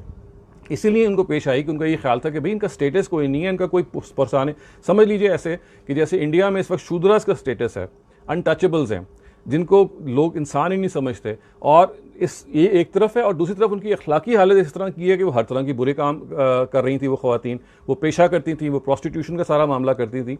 तो इस वजह से नबी सल्लल्लाहु अलैहि वसल्लम ने कहा, या ज़ाहिर है ये मेरा इस्तिंबात है, मैं आई कैन ओनली से कहते हैं ना कि try to understand what why did that, कि ये वो ज़माना है कि जिसमें इनकी मैल ट्रीटमेंट चल रही है, और 15-20 साल में एक जनरेशन ख़त्म हो सकती है या आधी जनरेशन ख़त्म हो सकती है, उनके साथ जुल्म और ज़्यादती हो सकती है। तो किसी को तो समझाना है कि भाई अगर आपने लौंडी को रखना है तो कैसे रखना है। तो मैं आपको बता रहा हूँ कि नबी सल्लल्लाहु अलैहि वसल्लम की अपनी जो बीवियाँ थीं, अगर आप हिस्ट्री में पढ़ेंगे, यानी ज़रा थोड़ी सी टफ बात हो जाएगी, लेकिन ज़रा थोड़ा सा दिल थाम के सुन लें, वो मारिया से, मतलब ये जेलसी का वर्ड मैं इस्तेमाल नहीं करता, लेकिन they were literally they were not comfortable with her, क्योंकि वो हैरान होती थी कि she was being treated literally as a wife, मतलब सिर्फ नाम की वो स्लेव थी, लेकिन उनके जो राइट्स थे वो बिल्कुल उसी तरह के उनको दिए जा रहे थे नबी सल्लल्लाहु अलैहि वसल्लम की तरफ से। तो हमें बाज़ हमारी जो अज़वाज मुताहरात हैं उनकी तरफ से बड़े सख्त जुमले मिलते हैं उनके बारे में कि भाई ये जो है ये इसको क्यों इस तरह से स्टेटस दिया गया। तो ये आप देखें कि जो अरब कल्चर था और जो वहाँ का सारा मामला था, उसमें ये ज़रूरी था कि भाई उस इंटरम पीरियड में कोई तो आदमी, और देखिए इसमें नबी सल्लल्लाहु अलैहि वसल्लम ने अपने ऊपर कितना बड़ा बोझ ले लिया, क्योंकि ये जो हम जिस तरह से आज बैठ के हम सोचते हैं कि उन्होंने प्रॉफिट ने क्यों किया, ये ज़ाहिर उस ज़माने के बाद भी बहुत सारे लोगों ने सोचा होगा। तो एक लंबा पीरियड वो गुजरा है कि व्हेन ही वाज, जिसे कहते हैं ना, maligned because of this, he actually accepted this malignment just for the fact that he should show an example how to treat a slave lady. तो आई थिंक कि ये एक इसको आप सेक्रीफाइस की जगह पे खड़े होकर देखिए तो कि कितनी बड़ी चीज़ थी कि उन्होंने उस स्लेव खातून के साथ एग्जैक्टली वो मामला किया जो एक बीवी के साथ करना, और वो चाहते थे कि जो और ख़वातीन जिन लोगों के यहाँ हैं, जब तक कि वो ख़त्म नहीं हो जाती स्लेवरी, उस वक्त तक वो जो अगर बीवियाँ, अगर लौंडियाँ रखें तो virtually they should be like wives, not जैसे कहते हैं कि they are not wives in the legal sense, लेकिन राइट्स के मुकाबले में, टाइम देने के मुकाबले में, काइंडनेस। आप ये देखिए, कभी आप हिस्ट्री पढ़ें कि अरब उनको ट्रीट कैसे करते थे, यानी जैसे आप प्रोस्टिट्यूशन की डेन कहीं होती है तो प्रोस्टिट्यूट को ट्रीट किया जाता है, मिस यूज़ किया जाता है, उनका ख्याल नहीं रखा जाता, इस तरह की ट्रीटमेंट्स हो रहे थे वहाँ पे। तो you see someone had to put his feet down, ये प्रॉफिट ने काम किया। इसको आप दूसरे अगर नज़र से देखेंगे तो आप हैरान हो जाएंगे कि ये उनकी तरफ से एक बहुत तहसीन की चीज़ है कि उन्होंने ये एग्जाम्पल सेट की कि कहने को तो ये स्लेव हैं, लेकिन she virtually occupies the same status as his wife. जैसे मैंने कहा कि उनकी अपनी जो सगी बीवियाँ थीं, दे फेल्ट अनकम्फर्टेबल, और उन्होंने कुछ जुमले कसे हैं इस मामले में जो हिस्ट्री में बयान हुए हैं, आप पढ़ सकती हैं तारीख़ी किताबों में।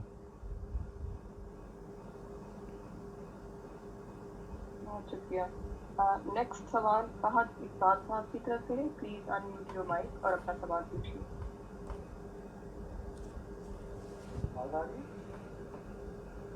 जी वी कैन हियर यू। वालेकुम सलाम। डॉक्टर साहब, मेरा सवाल है कि सल्लम ने हज़रत सौदा और हज़रत आयशा से बैक वक्त निकाह क्यों किया? नहीं, बैक वक्त तो नहीं किया, बैक वक्त तो नहीं किया। ये देखें, हज़रत सौदा तो घर आ चुकी हुई थी, हज़रत जब आ चुकी हैं तो हज़रत आयशा की तरफ चूँकि पैगाम जा चुका हुआ था, नबी सल्लल्लाहु अलैहि वसल्लम की तरफ से गया था, तो ये तो ऐसे ही है ना कि हज़रत खौला की तरफ से पेशकदमी नबी सल्लल्लाहु अलैहि वसल्लम के बेहस्ट पे हो गई हुई थी।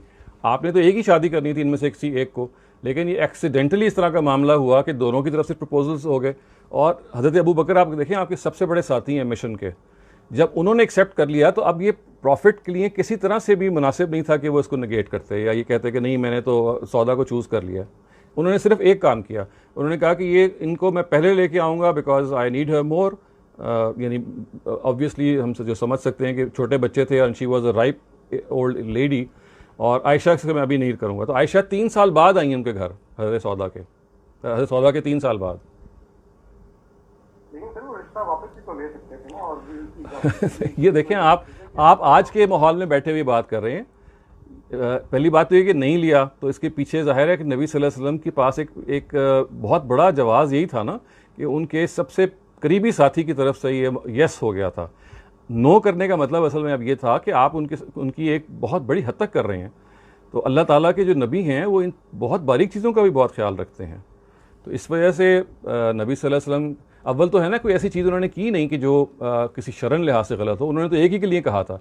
ये तो उसके जवाब मामलात हो गए, तो ही थॉट कि भाई ये एक जेंटलमैन लाइक रवैये के ख़िलाफ़ होगा टू से नो। तो आई थिंक हमें नबी सल्लल्लाहु अलैहि वसल्लम की पोजीशन को समझना चाहिए और एक वाक़या जो हो गया उसको समझने की कोशिश करनी चाहिए। अगर आपके जहन में ये क्वेश्चन है कि फिर भी वो वापस कर सकते थे, इसका जवाब तो फिर हम उन्हीं से पूछ सकते हैं ना बाद में। मैं तो आपको सिर्फ ये समझा रहा हूँ कि उनकी बहुत नाजुक पोजीशन थी, he could not have done that, जहाँ तक मैं समझाऊँ। लेकिन आप कोई और समझ सकता है कि वो कर सकते थे, लेकिन असल क्या है, नहीं किया उन्होंने। तो आप इसको समझें कि उन्होंने जब नहीं किया और वो अल्लाह के रसूल थे और ज़ाहिर है हम उनको समझते हैं कि वो गैर मामूली इंसान थे, तो ऐसी कोई मामूली बात नहीं होगी कि, वरना अगर कोई मामूली सा मामला होता तो इनकार कर सकते थे। He must have felt the gravity of the situation. लेकिन जहाँ तक औलाद की परवरिश का मामला है, तो औलाद की परवरिश तो वही खातून कर सकती है ना जिनके पास एक्सपीरियंस हो, जो कि एल्डरली वुमन हो। तो वो तो हज़रत सौदा थी, लेकिन हज़रत आयशा वो तो काफ़ी यंग थी जो उनके पास हाँ, तो नहीं देखें, 19-20 साल की खातून जो है, एल्डर सिस्टर आप कह लीजिए, जो जिसको आप किड सिस्टर भी कहते हैं, वो भी 10 साल के बच्चों का बड़ा अच्छा ख्याल रख सकती है। आजकल की माशरत में बहुत, और पहले भी इस तरह से हुआ है कि जो एल्डर सिस्टर्स होती हैं, आप समझ लें कि जहाँ पे एज डिफरेंस कम होता है, वो बिल्कुल माओं की तरह ट्रीट करती हैं। यानी आज भी अगर एज डिफरेंस ज़्यादा हो जाता है बच्चियों का, आप किसी से भी पूछ लीजिए, अपनी सोसाइटी में देख लीजिए, वो जो बहुत एल्डर बच्ची होती है वो फिर माँ ही के किरदार में वो अपना रोल अदा करती है। अगरचे आयशा बहुत यंग थी, लेकिन that the difference of that 10 years of 11 years was sufficient for her to take care of those children. बहुत शुक्रिया। Next question is by Usama bin Anwar. आप प्लीज अपना सवाल पूछिए। वालेकुम सलाम। सर मेरा क्वेश्चन ये है कि नबी सल्लल्लाहु अलैहि वसल्लम की 5वीं शादी के बाद की अगर शादियां देखें, तो अगर ये शादियां, आपने बताया कि ये इस्लामिक मिशन के लिए की गई कि उनको आसानी से हो जाए, तो अगर ये शादियां ना होती तो आप क्या देखते हैं कि किस तरह इस्लामिक मिशन इफेक्ट होता, और क्या नबी सल्लल्लाहु अलैहि वसल्लम के पास इतने मीन्स थे उस वक्त के वो इतनी सारी शादियां एक साथ सपोर्ट कर सके? देखिए, पहली बात तो ये है कि मैं आपको एक नसीहत करूंगा, जो मैं अपने आप को भी करता रहता हूँ, कि कभी हाइपोथेटिकल सिचुएशंस में ना जाया करें कि अगर ऐसा ना होता तो फिर क्या होता। क्योंकि उसकी वजह ये है कि हमें नहीं मालूम कि फिर क्या हिस्ट्री का कोर्स होता। हम तो अब रिसीविंग एंड पे समझ रहे हैं ना कि उस वक्त। तो पहली बात तो ये है कि ये इसको आप ऐसे समझें कि जैसे एक वाक़या है जो हो गया है, उसको हम समझ रहे हैं। There is nothing hypothetical. और मीन्स ऑफ कोर्स ज़ाहिर है कि वो नबी सल्लल्लाहु अलैहि वसल्लम जब उनकी जो माशी ज़िंदगी थी, वो मक्के में तो थोड़े बहुत उसके शिकार थे, लेकिन मदीने में आके बहुत फ़राखी आपको हो गई थी। आप जितने भी जो गज़वात थे उसमें जो माल फ़ै था उसके लिए आपका हिस्सा मुकर्रर था उसके अंदर, तो आप you were reasonably in a good shape. हाँ, ये ज़रूर है कि आप बहुत सारे मामलात में इसका अहतमाम करते थे। जो असहाब सुफ़ा हैं, जो बिल्कुल मस्जिद नबवी के में साथ वो लोगों को वहाँ पे ये वो लोग थे कि जो मुआख़ात मदीना से बच गए थे। यानी आपको पता है ना कि जब मुहाजिरीन हिजरत करके आए हैं तो अक्सर अंसार ने उनको खपा लिया, अपने घरों में ले गए, लेकिन large number of people still remain. तो यही वो असहाब सुफ़ा हैं जिनको मस्जिद नबवी के पास एक चबूतरा है जहाँ पे उनको जगह दे दी थी। तो नबी सल्लल्लाहु अलैहि वसल्लम अपनी मदनी ज़िंदगी में ये ज़रूर करते थे कि अपने घर में खाना और अपने बहुत सारी चीज़ों में he would be very very stringent कि भाई ये जो असहाब सुफ़ा हैं इन तक खाना पहले पहुँच गया। तो इस किस्म की तो कभी कभी ऐसा हुआ है। तो आयशा ने कहा कि बाज़ दफ़ा हमारे यहाँ खाने को कुछ नहीं होता था, हम खजूर खाते थे। तो वो इन हालात में तो ज़रूर हुआ है कि जहाँ पे वो असहाब सुफ़ा को केयर कर रहे हैं। अदरवाइज़ आप ये समझ लीजिए कि जो उनकी उम्महातुल मोमिनीन थी, वो ख़ुद भी ज़ाहिर है they were also looked after well, और नबी सल्लल्लाहु अलैहि वसल्लम की तरफ से भी बहुत सारा मामला गया। इनके जो खैमे थे नबी सल्लल्लाहु अलैहि वसल्लम के साथ, इनके जो घर थे, they were all virtually very close to the prophet's house, और वो वही उनके खैमे होते थे जहाँ मस्जिद नबी में क्या करती थी, और उनके घर भी बहुत करीब होते थे। तो इन सब के बारे में हम ये कह सकते हैं कि the prophet was pretty okay as far as looking after them was concerned. Thank you very much. शुक्रिया। अहमद सर, आप नेक्स्ट हैं, अपना सवाल पूछिए। Assalamu alaikum. Thank you for explaining about the age of Aisha radhiyallahu anha. But I just wanted to ask about the one hadith that says that she was playing with dolls when she came into the house. Could you just clear that one, please? Thank you. Okay. You want a question to be answered उस हदीस के बारे में? हाँ जी, जी। was that hadith actually like to your नहीं knowledge? तो is हम it, जी वो हदीस तो है, strong? लेकिन उसकी कोई हैसियत नहीं है इन सारी मालूमात के बाद। जब बिकर का वर्ड इस्तेमाल हो गया, which means a person who is a virgin, adult virgin, तो ये इस तरह की बात हम ये इसी पे महमूल करेंगे कि रावियों ने इस बात को मिक्सअप किया है। बात कुछ थी और उससे कुछ से कुछ बना दिया है।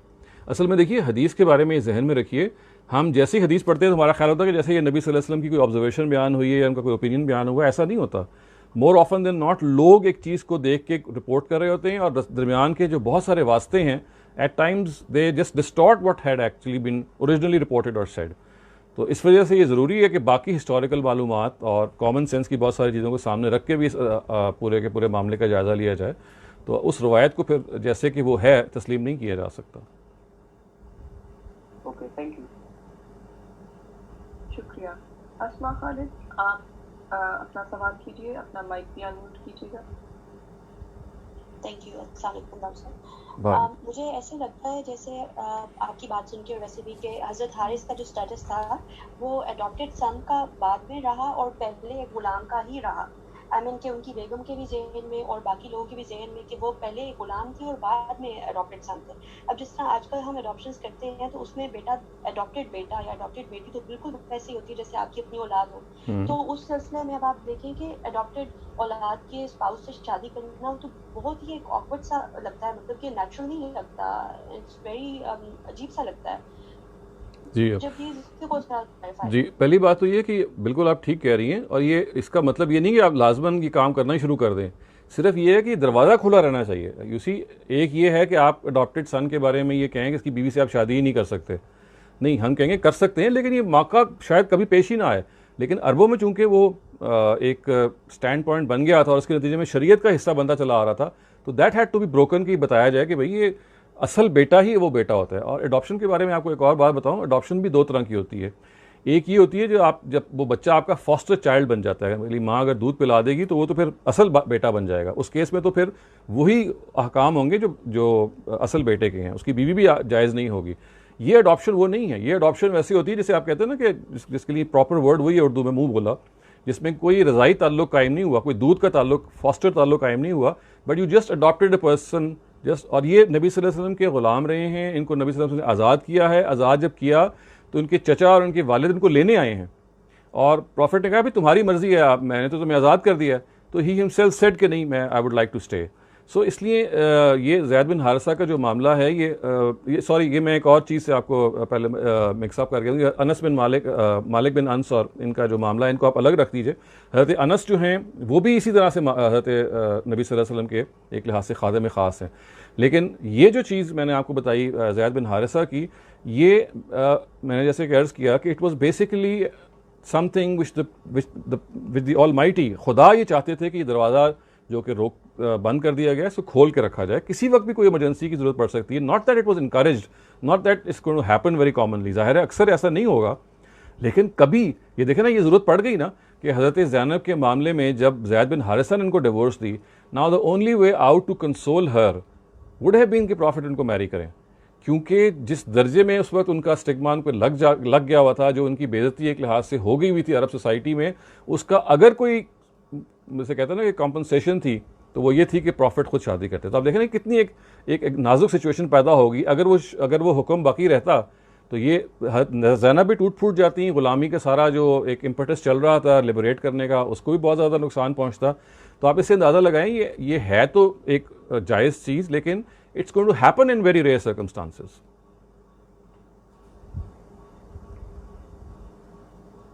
बहुत शुक्रिया। शम्सुज़्ज़मा खुशबू, आप नेक्स्ट हैं क्यू में, प्लीज अपना सवाल पूछिए, अपना माइक भी अनम्यूट कर दीजिए। अस्सलाम वालेकुम डॉक्टर साहब। वालेकुम सलाम जी, मेरा सवाल ये था कि कॉन्क्यूबाइंस बाय डेफिनेशन आप देखिए कि जो लोग यानी जंग में पकड़े जाते तो ऑटोमेटिकली कॉन्क्यूबाइंस यानी गुलाम या लौंडी वगैरह की हैसियत में आ जाते हैं, चूँकि वो कब्जे में आ जाते फातिल की। तो इस पस मंज़र में जब आप सल्लल्लाहु अलैहि वसल्लम मारिया क़िब्तिया को यानी वो स्लेव वुमन के दर्जे में रख रहे हैं, तो हजरत जुवेरिया और हजरत सफिया की वो कैटेगरी क्यों नहीं आ रही? क्योंकि वो भी तो जंग में गिरफ्तार होके इनके मिल्क में आए थे। तो हम ये क्यों डिफरेंशिएट कर रहे हैं इसके के वो जी स्लेव गर्ल जी, नहीं थे उसकी और उसकी वजह असल में ये डिफरेंशिएशन कुरान ने की हुई है ना। वो तो स्लेव्स थी नहीं, वो तो उनके बारे में तो कुरान ने कह दिया था कि इनको आज़ाद करना ही करना है आपने, आप गुलाम बना के रख नहीं सकते, ये तो कुरान ने पहले ही कह दिया था। वो अपनी स्लेव कैपेसिटी में रही नहीं थी, इसलिए शादी कर ली। ये जो थी ये अपनी स्लेव कैपेसिटी में थी। और वो जो 3 कैटेगरीज कुरान ने आउटलाइन की है ना, कि जंग में आपके हाथ आनी चाहिए, आपकी कज़न्स होनी चाहिए, और या किसी ने आपको हिबा किया होना चाहिए, तो ये मारिया उनमें से तीनों में फॉल नहीं कर रही। तो इसमें मेरा तो ज़ाहिर है कोई रोल नहीं है, ये तो कुरान मजीद में अल्लाह ताला की तरफ से ये हमें हुक्म आ गया था कि वो जवेरिया और मारिया की कैटेगरी में अगर फॉल करती तो कर सकते थे, वो फॉल ही नहीं करती। यानी she was gifted as a slave, but Juwayriya and Safiya were never slaves, वो आज़ाद ख़वातीन थी, जंग में पकड़ी गई थी। और पकड़ने के बाद मुसलमानों को हुक्म ये था कि आप उनको स्लेव बना के रख ही नहीं सकते, आपने आज़ाद करना है। यही था कि या वो वापस चली जाती हैं अपने अपने घरों में, अपने कबीलों में, और या वो प्रॉफिट के साथ रहती। There was no other option, तो they chose to stay with the prophet. Maria का ये मामला था ही नहीं। Maria was not caught in a जंग, in a war. She was sent as a slave, meant to be a slave. ये मुश्किल है, आई नो, इसको समझना, लेकिन देखिए इंटरनेशनल नॉर्म्स को जब आप इसको जानेंगे और समझेंगे और ये बताएंगे कि ये खुदावंद ताला की तरफ से जो बताया गया है सारे का सारा मामला, इसका एक ख़ास पस मंज़र है, इसकी एक ख़ास बैकग्राउंड है, तो आपको फिर समझना आपके लिए आसान हो जाएगा। आई थिंक सो।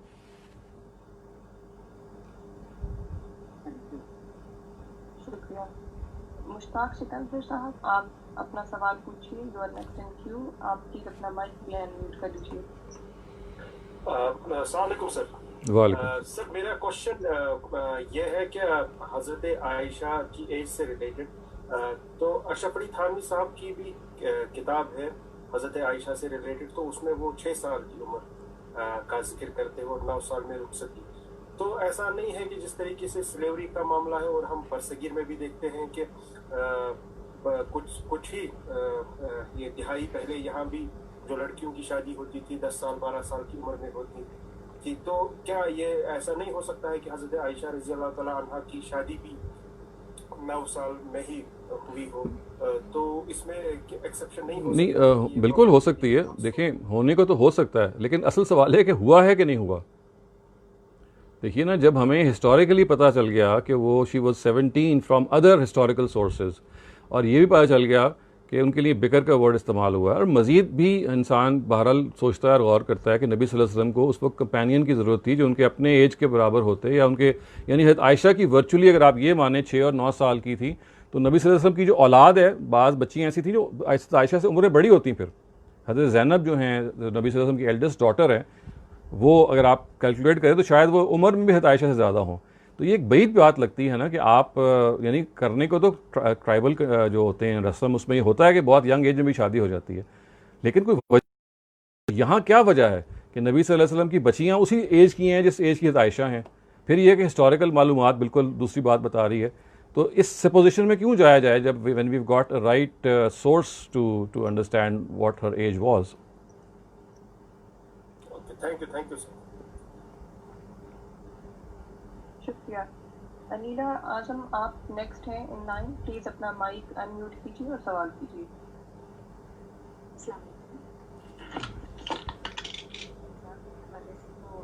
सवाल काफी है,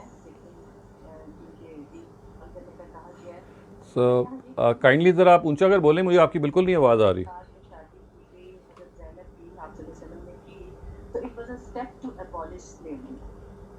एक तो मुझे इस बात की आपकी दलील चाहिए, यानी रिटन थिंग कि जिसमें ये बताया गया हो कि आप सल्लल्लाहु अलैहि वसल्लम ने हज़रत ज़ैनब की शादी उनके साथ स्लेवरी को ख़त्म करने के स्टेप के लिए की, या ये सिर्फ आपका ही इन्फ्लुएंस है।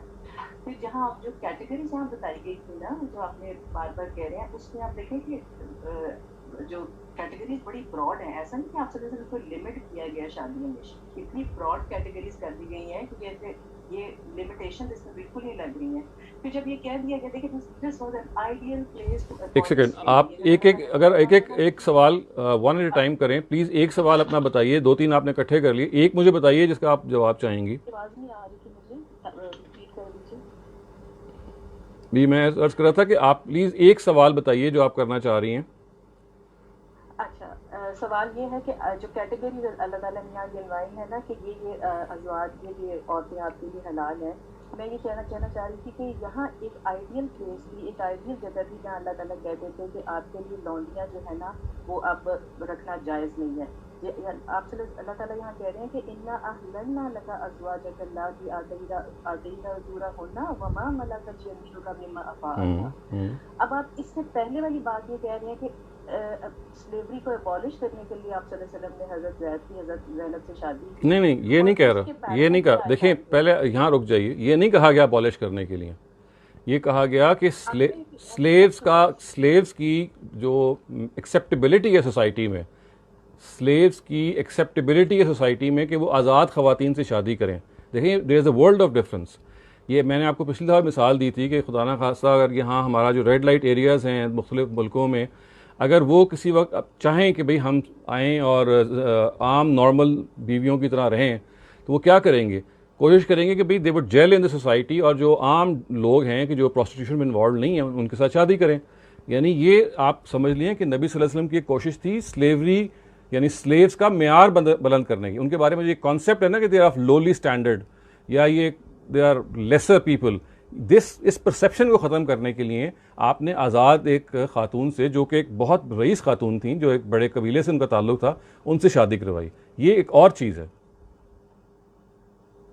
देखिए आप सल्लल्लाहु अलैहि वसल्लम ने एक गुलाम की शादी हज़रत ज़ैनब से भी की थी। आप सल्लल्लाहु अलैहि वसल्लम के बेटे थे जिनकी शादी हज़रत ज़ैनब से, आज़ाद करदा गुलाम थे ना। देखिए आप हिस्ट्री पढ़ेंगे ना तो आज़ाद करके ग़ुलाम का जो स्टेटस है ना, ये कहने को तो वो आज़ाद हो जाते हैं, लेकिन स्टिग्मा लगा होता है कि भाई ये पिछली ज़िंदगी में ये थे।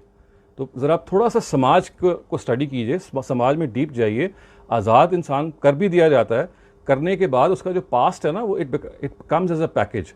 ये ऐसा नहीं होता कि ऑन एंड ऑफ हो जाए, और लोगों को भी एक्सेप्टेबिलिटी करने से बहुत मुश्किल होता है। मैं तो आपको बार बार एग्जांपल दे रहा हूँ कि एक प्रोस्टिट्यूट अगर आके आपकी सोसाइटी में सेटल होना चाहेगी ना, तो उसको 10 ताने देने वाले होंगे, कहेंगे अच्छा तुम तो वहाँ से आई हो, अच्छा अब तुमसे शादियाँ कर रही हो। तो प्लीज़ अंडरस्टैंड कि सोसाइटी का फैब्रिक ऐसे नहीं चलता जैसे हम इसको बाज़ दफ़ा इमेजिन कर लेते हैं। ये इसके अपने मैकेनिक्स होते हैं।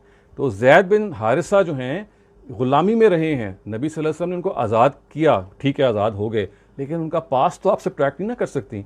तो जब पास सब्ट्रैक्ट नहीं कर सकती तो शादी के बाद हज़रत ज़ैनब के बाद हमें जुमले भी ऐसे मिलते हैं रवायतों में जो बताते हैं कि वो उनको अपनी इस हैसियत का भी एहसास था, और हज़रत ज़ैद ने दबे लफ्ज़ों में इसका कहा भी है नबी सल्लल्लाहु अलैहि वसल्लम को जी कि वो अपनी इस हैसियत का एहसास रखती हैं कि वो मुझसे चीज़ ऑफ हायर स्ट्रेटा, और प्रॉफिट ने कहा कि नहीं भाई आपको बर्दाश्त करना चाहिए। ये सब चीज़ें हमें हिस्ट्री में मिल जाती हैं, और ये मैं आपको बताऊँ बिल्कुल इंसानी समाज के मुताबिक हैं।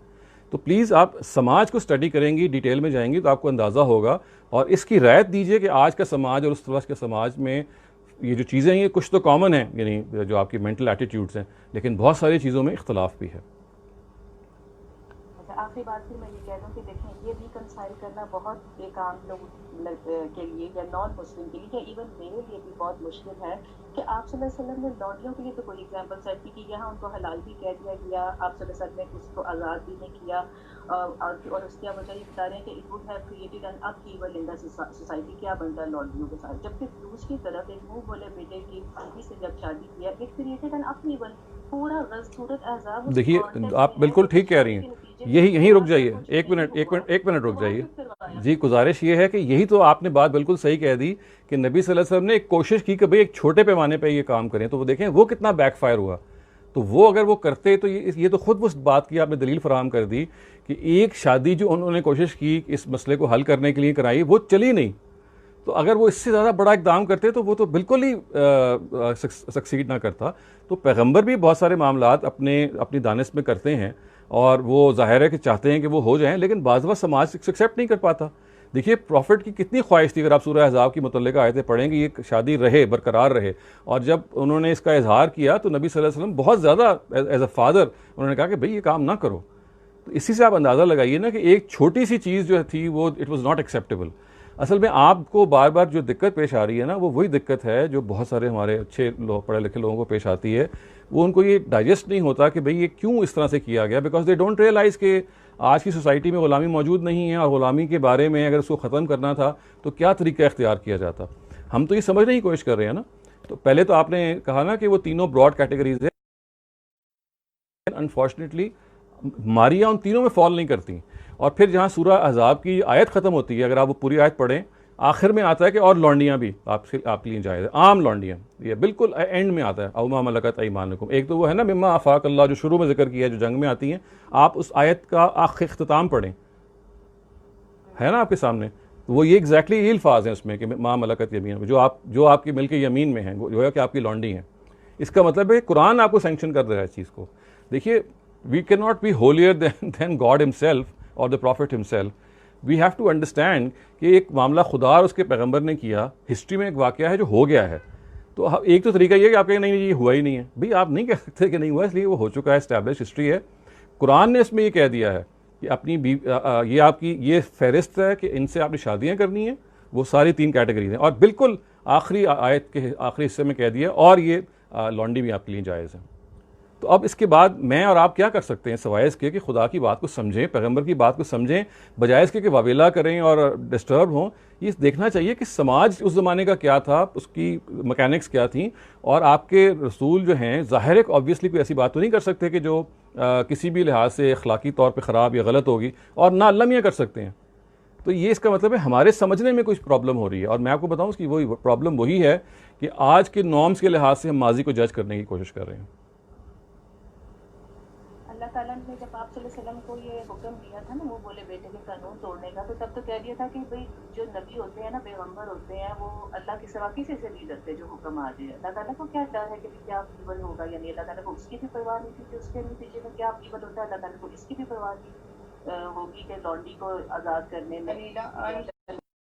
I'm sorry to interrupt. We have so many other participants. आपसे शुरू में यही रिक्वेस्ट की थी कि प्लीज एक सवाल पूछिए, अगर आखिर में टाइम हुआ तो हम जी, मैं एक चीज़ सिर्फ कह दूं अनिला साहब, आपको सिर्फ एक बात, चूंकि जाहिर यहाँ क्योंकि भाई सिर्फ मैं ये चाहती हूँ नैरेटिव ऐसे ही लेके चला जाए। आप जो कहते हैं ना कि इस्लाम एबॉलिश स्लेवरी, मेरा सबसे ज़्यादा जो है ना डिसएग्रीमेंट इसी पे ही है, क्योंकि इस्लाम कहीं भी स्लेवरी एबॉलिश नहीं करता। ठीक है, फाइन। देखिए, आप ऐसे कीजिए कि आपको तो राय रखने का हक है, मैं तो ये कह ही नहीं रहा कि आप ये राय रखें, मेरी राय तो वो नहीं है जो आप वाली राय है, तो आप अपनी राय अपनी ज़रूर रखिए, आई रिस्पेक्ट योर ओपिनियन, लेकिन ये ज़रूर दूसरे को मौका दीजिए कि आपसे कोई मुख्तलिफ राय रख सकता है। आपका ख्याल है कि अबॉलिश नहीं की, बिस्मिल्लाह, ये मेजॉरिटी की यही राय है, and I respect your opinion. मेरी हम्बल ओपिनियन ये है कि ये अबॉलिश कर दी गई थी, तो लेट्स एग्री टू डिसएग्री। ये तो कोई ऐसा प्रॉब्लम नहीं होना चाहिए ना। एकेडमिकली हम एक चीज़ को समझ रहे हैं ना, मुझे कोई हक है कि मैं अपनी राय आप पे इम्पोज करूं, और वल्लाह मैं करना नहीं चाहता, मैं तो आपको सिर्फ एकेडमिकली समझा रहा हूं। आप भी इसी तरह से समझाने की कोशिश करें, मैं भी आपकी बात पे गौर करूंगा, लेकिन ये कहना कि भाई आप इस नैरेटिव को ऐसे ना करें, भाई मैं तो वही करूंगा जो मेरी नाक़िस समझ में आया है, इस्तेदलाल करूंगा जब तक कि कोई और बात समझ में ना आ जाए। तो इसमें वी हैव टू टॉलरेट है, आई थिंक। Thank you. बहुत शुक्रिया। Next in queue is Naushad Shafqat sahab, please आप अपना माइक अनम्यूट कर लीजिए और सवाल कीजिए। Dr. Saab, excellent lecture. I just wanted an opinion on from you that we are even today, from the questions quite obvious, so skeptical about the marriages of the Prophet, that would it not be better to say what you have said and then leave others to continue with that? Because the main aim of the Prophet was not to set standards of his marrying this lady or not marrying this lady, but his religious and his political mission in this world, which we should pay more attention. I want your opinion that when you have stated all the facts, after stating all these facts, unnecessarily answering to the skeptics, I think is a waste of time. नहीं, देखिए नौशाद साहब, मैं समझता हूँ कि जितने भी लोग यहाँ मौजूद हैं सब समझना चाहते हैं, और चूँकि देखिए नबी सल्लल्लाहु अलैहि वसल्लम की ज़ात और उनकी हैसियत ऐसी है कि आपके जहन में भी सवाल किसी के भी जहन में हो सकता है जो इंसान जुर्रत ना रखता हो, और दूसरा ये कि आप अपने आसपास के माहौल में बहुत सारे लोग ऐसे होते हैं कि जो उनकी ज़ात पे एतराज़ करते हैं। तो अपना कॉन्सेप्ट क्लियर करने के लिए I always welcome debates and questions, लेकिन ये ज़रूर है कि we should not impose our opinions. I just give my own humble understanding and that is the end of that. उसके बाद everyone is free to choose. So I would say कि इस तरह की एकेडमिक डिस्कशंस को हमने taboo बना लिया हुआ है, इसको हमें तोड़ देना चाहिए और ये अब ज़्यादा देर चलेगा भी नहीं, क्योंकि जब आपकी नई नस्ल आपसे सवाल पूछेगी और आप प्रॉब्ली उसके बारे में कोई बहुत क्लू नहीं रखेंगे तो it's would not be a good situation. तो I think we should break these taboos, we should discuss subjects which were considered taboo and let people come out with their opinions. कुछ भी नहीं होगा भाई, क्या एक आज़ाद फिज़ा में हम बात कर रहे हैं, कोई आदमी को हम फोर्स नहीं कर रहे. अनीला साहिबा is totally, she is very, I respect है वेरी मच. उनकी ओपिनियन है, ज़रूर वो रखें, वो गौर करती रहें, हम भी गौर कर रहे हैं. आई थिंक अगर ये एकेडमिकली एक अच्छे माहौल में हम एक्सचेंज करें तो it encourages sitting together, it encourages mutual debate and dialogue, and it also encourages tolerance, which we are sadly lacking. Absolutely, sir. I agree with you 100% that we lack tolerance and listening to the other's viewpoint and thinking that, well, he could hold this point genuinely. Thank you very much, sir. जी, बहुत शुक्रिया. Next Mushtaba Chaudhary, आप please अपना mic unmute कीजिए और सवाल कर लीजिए.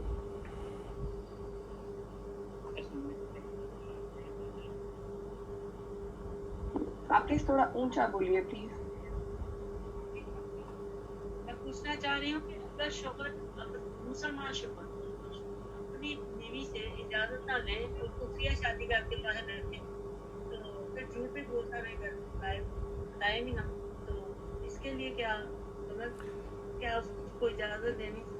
ये सवाल आप मुझे अलग से भेज दें, मैं जवाब इंशाल्लाह इसका दे दूंगा. आप मुझे भेज दें. आज का मौजू तो शायद ये नहीं है.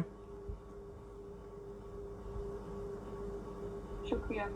मैमूना, आप अपना माइक अनम्यूट कीजिए और सवाल कीजिए.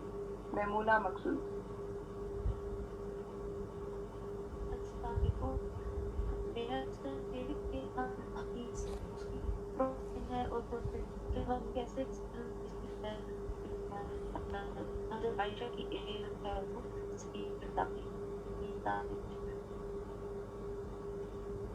मुझे तो नहीं आवाज़ आई जी. जी, I could hear either. Maimoona, आप दोबारा कोशिश करेंगी? सर मेरा ये क्वेश्चन है कि जब हदीस की थर्टी चेयर होती है तो प्रॉपर वे से वो हम तक पहुंची है, तो हम कैसे कह सकते हैं हज़रत आयशा की एज जो है वो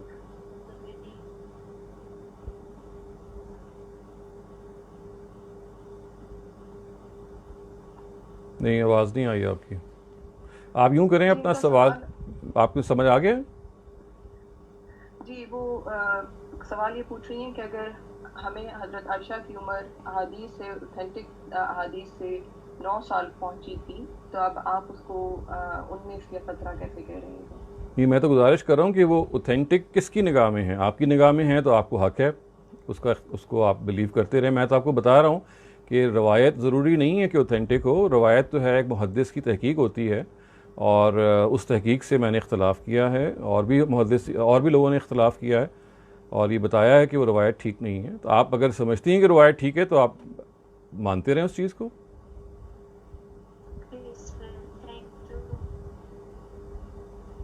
बहुत शुक्रिया. खालिद यासीन, आप प्लीज अपना माइक अनम्यूट कीजिए और सवाल कीजिए. अस्सलाम वालेकुम. मेरा सवाल तो नहीं है, मैं कमेंट कर सकता हूँ? आई विल अप्रिशिएट कि अगर हम इसको बाद में ले लें, क्योंकि हमारे पास अब तक टाइम नहीं है और हमारे पास अभी 5-6 और लोग हैं इन क्यू. तो आई अप्रिशिएट योर कोऑपरेशन. शुक्रिया. फाइका शफकत, आप अपना माइक अनम्यूट कर दीजिए प्लीज. अस्सलाम वालेकुम सर. वालेकुम सलाम.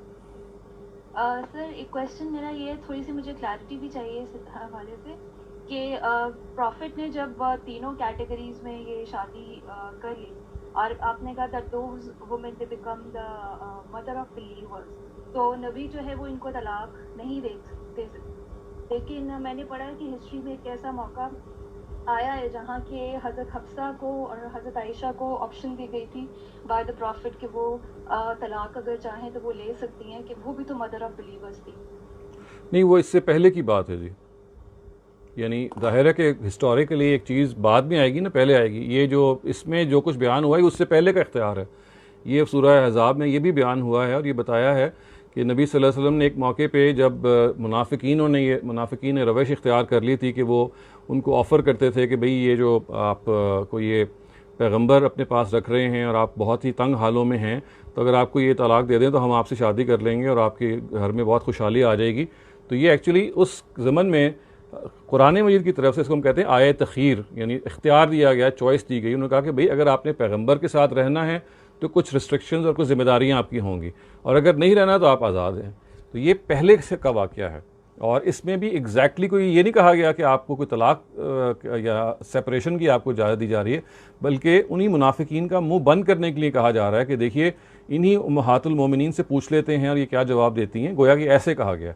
तो उन सब ने ये जवाब दिया और इसी मौके पे कहा गया कुरान मजीद में कि अगर ये इनकी जो स्टेटस है वो इस तरह का है कि अगर ये कोई ज़्यादती या गलती करेंगे तो दोहरा अजाब होगा, अगर कोई नेकी करेंगे तो दोहरा इनको सवाब होगा। तो वो उस स्टेटस के लिहाज से ये तफसील बयान की गई है। अगर आप इसके बारे में मज़ीद जानना चाहें सो मेरे उस्ताद के जो उस्ताद हैं अमीन एहसन इस्लाही तदब्बुर कुरान में, उन्होंने तफसील से ये आयत तखीर जिसे हम कहते हैं, ये जहाँ पे इसका ज़िक्र आया है कुल, वहाँ पे आपको वो उन्होंने पूरी पस मंज़र लिख के बयान कर दिया, आप उसको भी पढ़ सकते हैं।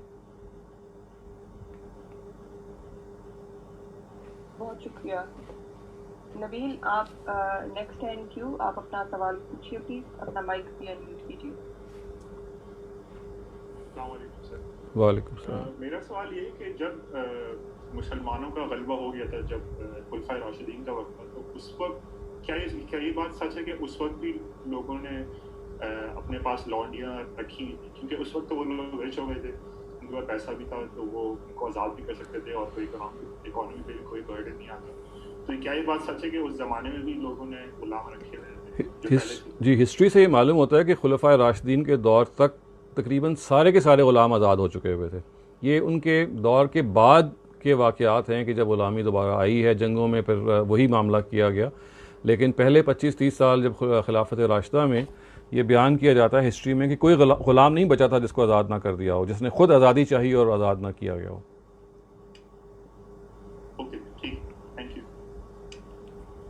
बहुत शुक्रिया।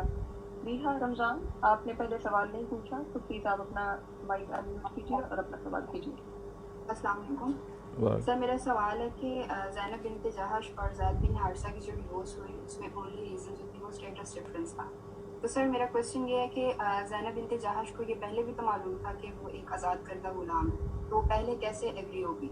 मतलब बाद में उन्होंने रिएक्ट किया कि उन्हें डिवोर्स तक बात आई, तो ये बात तो उन्हें पहले भी बता दी, जी तो जी कैसे एग्री होगी उनसे शादी करने? ये भी देखें, समाज की एक चीज़ होती है कि बाज़ दफ़ा इंसान समझता है कि भाई ही और she would be able to do it, लेकिन जब जैसे कहते हैं ना कि जब होता है तो you are not able to cope with it.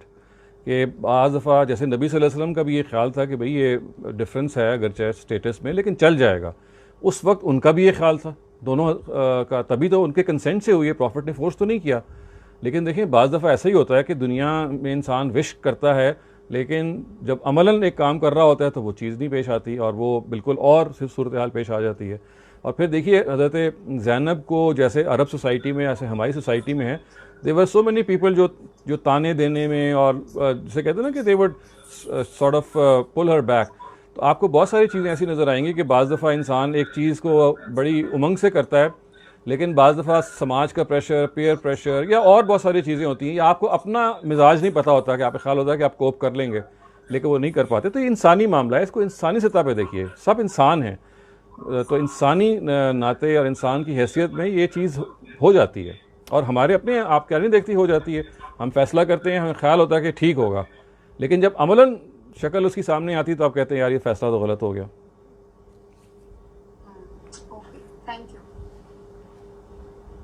शुक्रिया। अदीला असद, आप अपना माइक अनम्यूट कीजिए और सवाल कीजिए। शुक्रिया।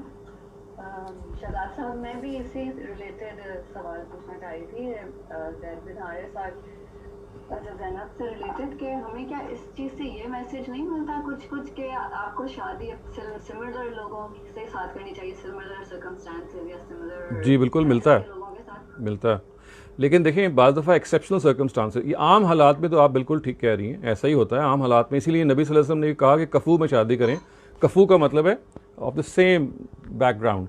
लेकिन इसी दीज वर एक्सेप्शनल सर्कमस्टांसेस।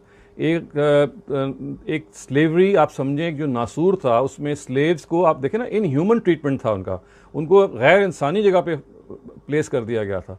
तो प्रॉफिट को ये हर खैर खा को ये उमंग होती है कि भाई इनके बारे में परसेप्शन ठीक हो। इनको अगरचे ही आज़ाद करदा ग़ुलाम है, लेकिन माजी में चूँकि ग़ुलामी का स्टिग्मा रहा है तो ये ना रहे और लोग इनको एक्सेप्ट कर लें। लेकिन बहरहाल देखिए, इंसान होता है, वो एक्सेप्टेंस की जगह पे नहीं आता बाज़ दफ़ा। तो आम हालात में तो आप बिल्कुल ठीक कह रही हैं, लेकिन प्रॉफिट को ख़ास हालात दरपेश थे जिसमें स्लेवरी का नासूर बहुत बुरी तरह से सोसाइटी के अंदर मौजूद था और आपकी बड़ी ख्वाहिश थी कि इसको हम वो ख़त्म कर सकें। तो इसको भी आप इसी प्लेन पे देखिए।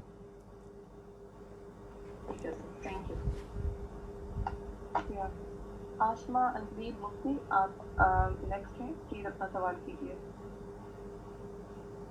आप अपना माइक अनम्यूट कर लीजिए। अस्सलाम वालेकुम। वालेकुम सलाम। मेरा ये सवाल है कि if you look at the profits life, तो पॉलीगैमी जो है वो लगता है कि इस तरह सर्टन सर्कमस्टांसेस में अल्लाह ताला ने जो है उसको अलाउ किया है या इनकरेज किया है, and the basic purpose seems to be giving shelter to underprivileged women. And दूसरी चीज़ें भी खैर इसमें आई हैं कि कुछ ऐसी ख़वातीन भी जो कि अच्छे स्टेटस की हैं, जैसे कि ऐसे मोहम्मद सल्लल्लाहु अलैहि वसल्लम के बोले बेटे की शादी से मतलब कि उनके हवाले से। तो अगर हम ये सारी चीज़ें देखें तो in today's socio cultural aspects, under what conditions today's men can go for multiple marriages? ये हमने टॉपिक डिस्कस करना है इंडिपेंडेंटली।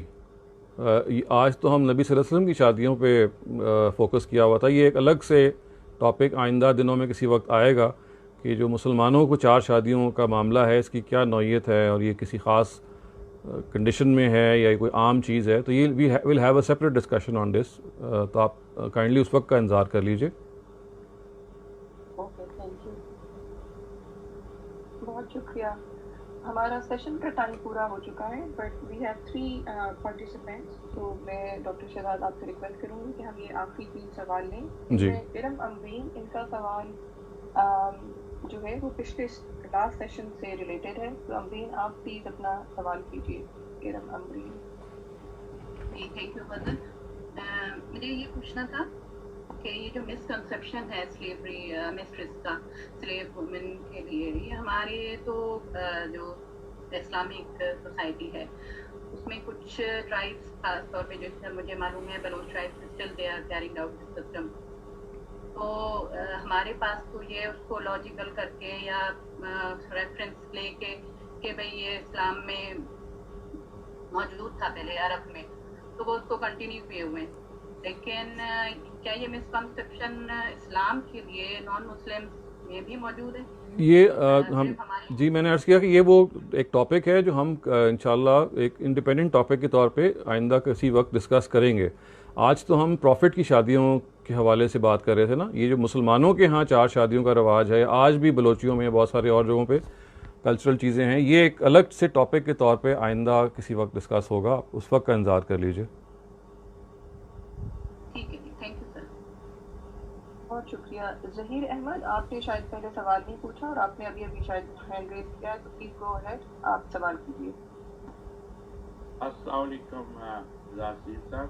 वालेकुम सलाम। मैं सिर्फ एक चीज़ ध्यानदही करना चाहता हूँ, हो सकता है कि इस पे हम बाद में बात कर लें कि हम सब मुसलमान होते हुए ये मिसकंसेप्शंस के जब क्वेश्चन करते हैं, तो मेरा क्वेश्चन जो ऑडियंस पे है कि अगर खुदा ना खास्ता हजूर सल्लल्लाहु अलैहि वसल्लम के मुतल्लिक़ कोई ऐसी बात जो हमें सेटिस्फाई नहीं करेगी, तो क्या हम मुसलमान नहीं रहेंगे?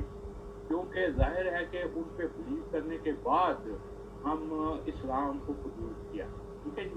और अगर कोई हम खुदा न खास्ता इस मिसकंसेप्शन में उन पे कोई मतलब बड़ा लफ्ज़ है कि तोहमत लग जाती है या ऐसी बात हो जाती है कि जिससे हमारा दिल मुतमईन नहीं होता, तो बीइंग ए मुस्लिम फिर हमें क्या करना चाहिए? क्या ये लोग जो क्वेश्चन कर रहे हैं उन्होंने क्या हुजूर सल्लल्लाहु अलैहि वसल्लम की सीरत को पढ़ा है? ना कोई पर्टिकुलर चीजें लेके तो उस मिसकंसेप्शन पे ये क्वेश्चन करना शुरू कर। नहीं देखिए, मेरी गुजारिश आपकी, मैं बात समझ गया हूँ। देखें, एक तो ये कि लोगों ने ये काम नहीं किया, ये अगर इसका जुर्म किया है तो ये मैं इसका मुजरिम हूँ। और इसकी वजह ये है कि देखिए, अगर आप दुनिया में मज़हब को पढ़ेंगे और इसके अलावा अगर आप दाएं बाएं जो एकेडमिक्स हैं, नॉन मुस्लिम्स, उनको भी अगर आप पढ़ेंगे तो आपके लिए ये एक चीज़ है जो आप डिस्कवर करेंगे कि लोग इस के बारे में दिल में सवाल ज़रूर रखते हैं बाज़ दफ़ा, और वो हिम्मत नहीं रखते होते कि भाई क्योंकि प्रॉफिट की लाइफ और उनकी स्टेचर ऐसे है कि आप कोई एतराज़ कर सकें। लेकिन देखिए, ये ज़रूरी है कि हम अगर कोई जहन में सवाल पैदा हो तो या तो हो ना कि आपके पास कोई जवाब ना हो, आप मुतमिन आप नहीं हो पाएँ, वो तो एक अलग बात है।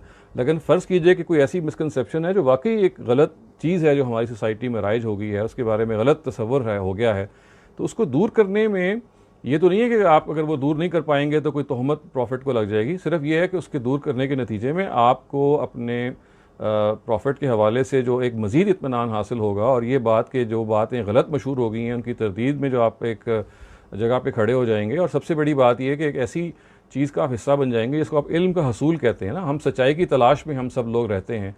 अगर हमें कोई एतराज़ किसी की तरफ से मिलता है, चाहे वो अपने ही जहन में क्यों ना हो, तो इससे ख़ुद मज़हब ने और ख़ुद नबी सल्लल्लाहु अलैहि वसल्लम ने इनकरेज किया है कि इस चीज़ को आप जानने की कोशिश करें। जानने के बाद अगर आपको इत्मीनान नहीं हो रहा तो वो है जहाँ पे आपको बाज़ दफ़ा ये देखना पड़ता है कि भाई अगर मुझे एक बात समझ में नहीं आ रही और एक वाक़या हो गया तो मुझे बहरहाल उन पर ईमान रखना है। लेकिन उससे पहले जानने के लिए तो बहरहाल आपको ये कोशिश करते रहना चाहिए। इससे आपकी अपनी बेहतरी होगी, और आपको कल के आपका बेटा या पोता अगर आपसे सवाल कुछ करेगा तो, या आपको कोई नॉन मुस्लिम भी सवाल कर ले या किसी तरफ से भी आ जाए, कोई इंटेलेक्चुअल कर ले, तो आपके जहन में या तो उसका आंसर होना चाहिए, या कम से कम उस वक्त आंसर नहीं है तो आपके जहन में भी वही सवाल वैसे ही हो और आप भी मिलकर उसका जवाब तलाश करें। तो एक फितरी अमल है, और इस फितरी अमल को हम जारी रखे हुए हैं। हम कोशिश कर रहे हैं कि जो गलत फहमियाँ हैं उनको दूर किया जाए। क्योंकि देखिए, मज़हब इस वक्त ऐसे आप मिसाल से समझिए कि जैसे एक गुबार उड़ रहा है हर तरफ, और गुबार जो है वो अगर आप साफ़ करेंगे तो मज़हब का रोशन चेहरा सामने आ जाता है। तो वो हमारी एक लिहाज से ज़िम्मेदारी पैदा हो जाती है कि अगर मिसरिप्रेजेंटेशन हो रही है मज़हब की या मज़हब के पेश करने वाले की, तो अगर हमें उसका पता है कि वो एक गलत बात है और एक मिसरिप्रेजेंटेड फैक्ट है, तो उस गुबार को दूर करें, उस धूल को हम दूर करें, और वो जो चमकती हुई चीज़ नीचे मौजूद है उसको लोगों के सामने पेश करें। डॉक्टर साहब, मैं सिर्फ 30 सेकंड दूंगा। बात यह है कि अगर एक आदमी क्लास 1, 2, 3, 4, 5, 6 नहीं पढ़ता और उसके बारे में क्वेश्चन वो 12वीं क्लास का करता है, तो आप जितना चाहेंगे उनको समझाएंगे, उनको वो समझ नहीं आए। क्योंकि हजूर सल्लल्लाहु अलैहि वसल्लम की सीरत जो कुरान बयान कर रही है, एक ही वाक़या है जिसमें हजूर सल्लल्लाहु अलैहि वसल्लम को पूछा गया कि जी आपकी सदाकत क्या है, तो उन्होंने एक ही दलाइल दी कि मैं 40 साल आपकी ज़िंदगी में रहा हूँ, क्या मेरी ज़िंदगी आपके सामने रोशन मिसाल नहीं है? तो मसला सिर्फ ये है कि जब तक हम सीरत पाक का हम खुद अपना नहीं पढ़ेंगे तो ये कंसेप्शन जो है ना होंगे तो ज़रूर, मगर जब आप ये कंसेप्शन को क्वेश्चन करेंगे तो आपके रवैयों में बहुत सारा फ़र्क आ जाएगा। ना कि आप खुदा ना खाता पहले 80% जो है ना वो नेगेटिविटी के साथ काम करेंगे, क्योंकि कुरान पढ़ा नहीं होता, हजूर की सीरत का मुताला कुरान से नहीं किया होता। मैं हदीसों की बात नहीं करता, इवन कुरान से भी नहीं किया होता। इसलिए जब हम क्वेश्चन करते हैं तो हम बड़े ही एक नेगेटिव जगह पे खड़े होते हैं। मेरा सिर्फ बात करने का यही है कि हमें पहले से तैयारी करनी चाहिए कि जिसके बारे में हम सवाल कर रहे हैं वो नबी है, जिसका कलाम है वो कलाम अल्लाह है। मतलब ये कोई आम नेचुरल बंदे की बात नहीं है कि एक नबी ये सेक्सुअल काम के लिए इस तरह की बातें, क्योंकि हम जो हैं वो नबी को अपने ही स्टैंडर्ड पे तोड़ने की कोशिश करते हैं। जब अपने स्टैंडर्ड पे तोड़ने की कोशिश करते हैं तो इसका मतलब क्या होता है कि फिर हम उस कलाम अल्लाह पे जो अल्लाह बयान कर रहा है और नबी की ज़ात जो सी सीरत कुरान में बयान की है उसको हम वो इम्पोर्टेंस ही नहीं देते, क्योंकि फिर हम उनकी बड़ी ही एक निचली सतह। जी, आपकी बात समझ में आ गई है ज़हीर साहब, आपकी बात समझ में आ गई है। बहुत शुक्रिया आपकी अपनी बात शेयर करने का, बहुत शुक्रिया। बहुत शुक्रिया sir. Just want to confirm, Nabeel क्या आपका दूसरा सवाल है या आपका हैंड पहले से रेज था जो कि अभी तक रेज की है? तो अगर आपका सवाल है तो प्लीज पूछिए, और ये हमारा लास्ट सवाल है इस सेशन का। जी ये मेरा दूसरा सवाल है। मैं सवाल ये था कि जब हम इस्लाम कुरान को पढ़ते हैं और हदीस में देखते हैं तो ये हमें पता चलता है कि इस्लाम जो है वो एक फितरी दीन है। तो और जब हम हज़रत आदम अलैहिस्सलाम और को देखते हैं और आम जो हमारी नेचर है उससे हमें ये पता चलता है कि भाई जब शादी हो तो एक मियाँ बीवी होने चाहिए। तो और जब हम वसल्लम की ज़िंदगी को देखते हैं तो उन्होंने मल्टीपल शादियाँ भी की। तो ये एक मतलब एक कैसे क्या करना चाहिए, मतलब ऑपोजिट एक अमल नहीं हो गया, मतलब एक फितरी अमल है कि एक ही मियाँ बीवी होना चाहिए। लेकिन नहीं देखिए, अगर आपने जो अगर आपने पूरी हिस्ट्री फॉलो की है तो नबी सल्लल्लाहु अलैहि वसल्लम ने जो शादी जिस तरह से शादी की जाती है वो तो एक ही की है, हज़रत खदीजा से की है। उसके बाद उनकी डेथ के बाद फिर उन्होंने एक ही से शादी करने के लिए सोचा, वो भी इत्तेफाक ये हुआ कि दो उनके सामने आ गई, प्रपोजल दोनों एक्सेप्ट हो गए। उसके बाद तो फिर वो अल्लाह ताला के हुक्म की पैरवी में लग गए हैं। उन्होंने अल्लाह ताला ने कहा कि आपने बेवाओं से शादी करनी है, आपने की। अल्लाह ताला ने कहा कि आपने हज़रत ज़ैनब से करनी है, आपने की। फिर अल्लाह ताला ने वो 3 कैटेगरीज बताई, आपने उसके मुताबिक की। तो वरना तो आप देखिए कि अगर ये सिचुएशन उस तरह की ना होती तो नबी सल्लल्लाहु अलैहि वसल्लम की उसी तरह से एक फितरी तौर पे 25 साल तो वो एक ही बीवी के पास रहे हैं। उसके बाद भी फिर उनको एक ही बीवी मैसर होनी थी। आगे तो जो कुछ हुआ है वो तो खुदावंद ताला की तरफ से जो स्कीम थी पूरी, उसको पूरा करने के लिए प्रॉफिट ने लब्बैक कहा है। जी जी वो मैं आपने रीजनिंग दी है और जिस तरह बताया मैं बिल्कुल समझ गया। लेकिन आजकल जो लोग जो आर्गुमेंट देते हैं मल्टीपल शादी करने का, वो तो जी वो तो हम अभी ज़ेर बहस लाएंगे। देखिए वो तो अभी ज़ेर बहस आएगा कि अभी तो हमने प्रॉफिट पे सिर्फ कंसंट्रेट किया हुआ है। ये तो एक अलग मौजू है कि जो मुसलमानों में 4 शादियों का तसव्वुर और रिवाज और इसके मसाइल हैं, this is an independent topic.